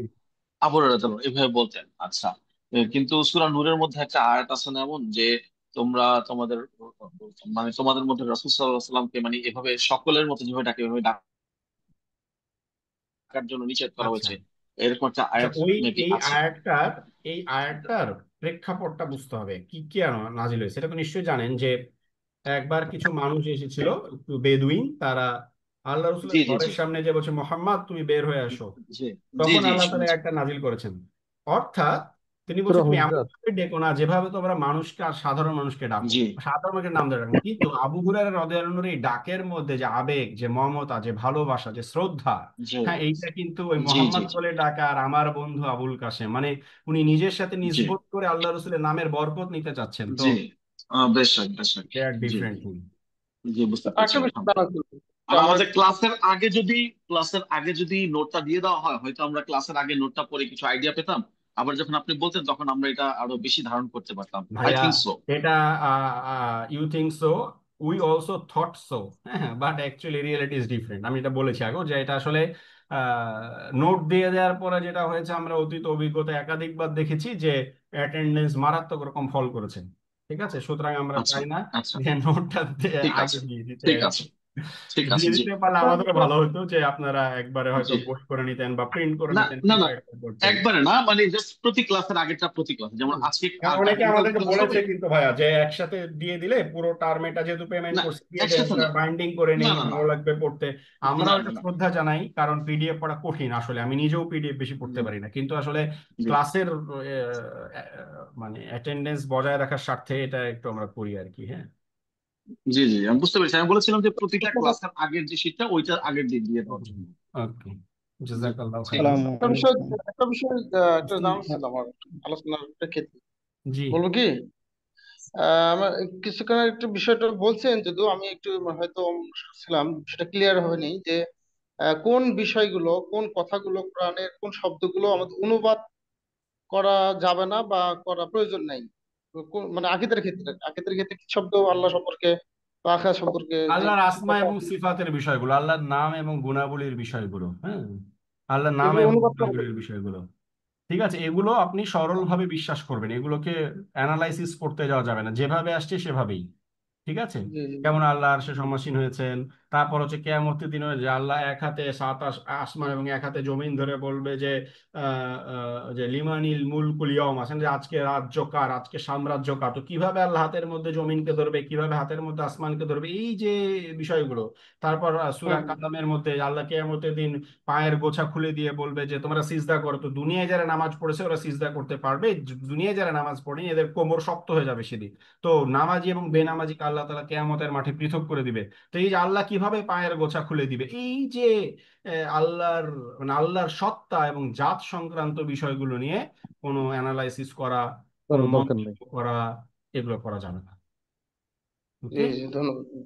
ওকে, জি তো আমরা শেষ করতে পারি, রাত হয়ে গেছে জি, অলরেডি। আসসালামু আলাইকুম রহমতুল্লাহ। আগামী মঙ্গলবার থেকে দেখা হচ্ছে, আবার মঙ্গলবারে আবার দেখা হচ্ছে ইনশাআল্লাহ। হ্যাঁ, সুবহানাকাল্লাহুম্মা ওয়া বিহামদিক, আশহাদু আল্লা ইলাহা ইল্লা আনতা, আস্তাগফিরুকা ওয়া আতুবু ইলাইক। আপনাদের ক্লাস ভালো লাগছে তো, বা এনজয় করছেন তো? জি জি, আলহামদুলিল্লাহ আজকে আলহামদুলিল্লাহ। ভালো লাগছে। আলহামদুলিল্লাহ। আলহামদুলিল্লাহ। ওকে, খুব প্র্যাগমেটিক ডিসকাশন হয়েছে, ভালো লাগছে। আলহামদুলিল্লাহ, আলহামদুলিল্লাহ। ঠিক আছে, তাহলে আসসালামু মঙ্গলবার। আলাইকুম। আমি একটা বিষয় একটু বলতে চাচ্ছি যে আমরা যে পরীক্ষা আজকে দিলাম, এই হ্যাঁ, পরীক্ষাটার উত্তরগুলো যদি একটু শুরুতে আপনারা একটু বলেন, আমার মনে হয় আমাদের একটু ভালো হয়, যারা আহ ভুল করেছি আপনার ভুল বা করলে জানি না। উত্তর তো ওখানেই পেয়ে যাওয়ার কথা, আপনাকে তো পাশেই দেখাবে যে what was the right answer. হ্যাঁ, ওটা রুলস। ওখানেই দেখাবে। আর আমি কেন বলবো না, বিকজ সবাই এখনো পরীক্ষা দেন নাই, কারণ জি পরীক্ষা জি, দেওয়ার আমি লাস্ট টাইম হচ্ছে যে আমরা মিড দিতে টার্মের আগ পারিনি। পর্যন্ত, দ্যাট মিন্স অক্টোবর মাস পর্যন্ত পরীক্ষা দেওয়ার টাইম আছে। তো এই জন্য আমি যদি ক্লাসের আনসার গুলো ডিসকাস করে দেই তাহলে হচ্ছে যে বাকিরাও তো আসলে হইলো না। আর সবচেয়ে বড় কথা, এই জন্য আমরা ওই সিস্টেমটা রাখছি, আপনি কোনোটা ভুল করলে দেখবেন যে রাইট আনসারটা ওখানে মার্ক করে দিচ্ছে যে কোনটা রাইট হইতো আর কি। হুম যে জাযাকাল্লাহু খাইরান। হুম। আর পরীক্ষার একটা বিষয় লিঙ্ক আমি ওই কিন্তু দিনে মনে হয় বলেছিলাম, সেটা হচ্ছে যে আসলে অনেকের আমার নিজেরও পিডিএফ পড়তে সমস্যা হয়, কিন্তু আপনার যে হেকমার জন্য যেটা আপনি করবেন না বলেছেন, তো ওই দিনও আমি বলেছিলাম যে আমাদের কোর্স শেষে যদি একটু কাইন্ডলি পুরো পিডিএফ এর প্রিন্টিংটা দেন, প্রয়োজনে আমরাই না হয় বাইন্ডিং করে নিব, অথবা বাইন্ডিং করে একটা মূল্য নির্ধারণ করে দিলে আমাদের জন্য ভালো হয়, তখন মানে শেষে। শেষে তো আপা এটা আপনারা তো নিজেরাও বাইন্ডিং করে নিতে পারবেন। হ্যাঁ, মানে তখন আপনাদের কাছে সবগুলো নোট চলে আসলে আপনারা নিজেরাও বাইন্ডিং করে নিতে পারবেন। হ্যাঁ, যে হ্যাঁ, হয়তো একটু হ্যাসেল যাবে, ওটা আমরা দেখবো ইনশাল্লাহ।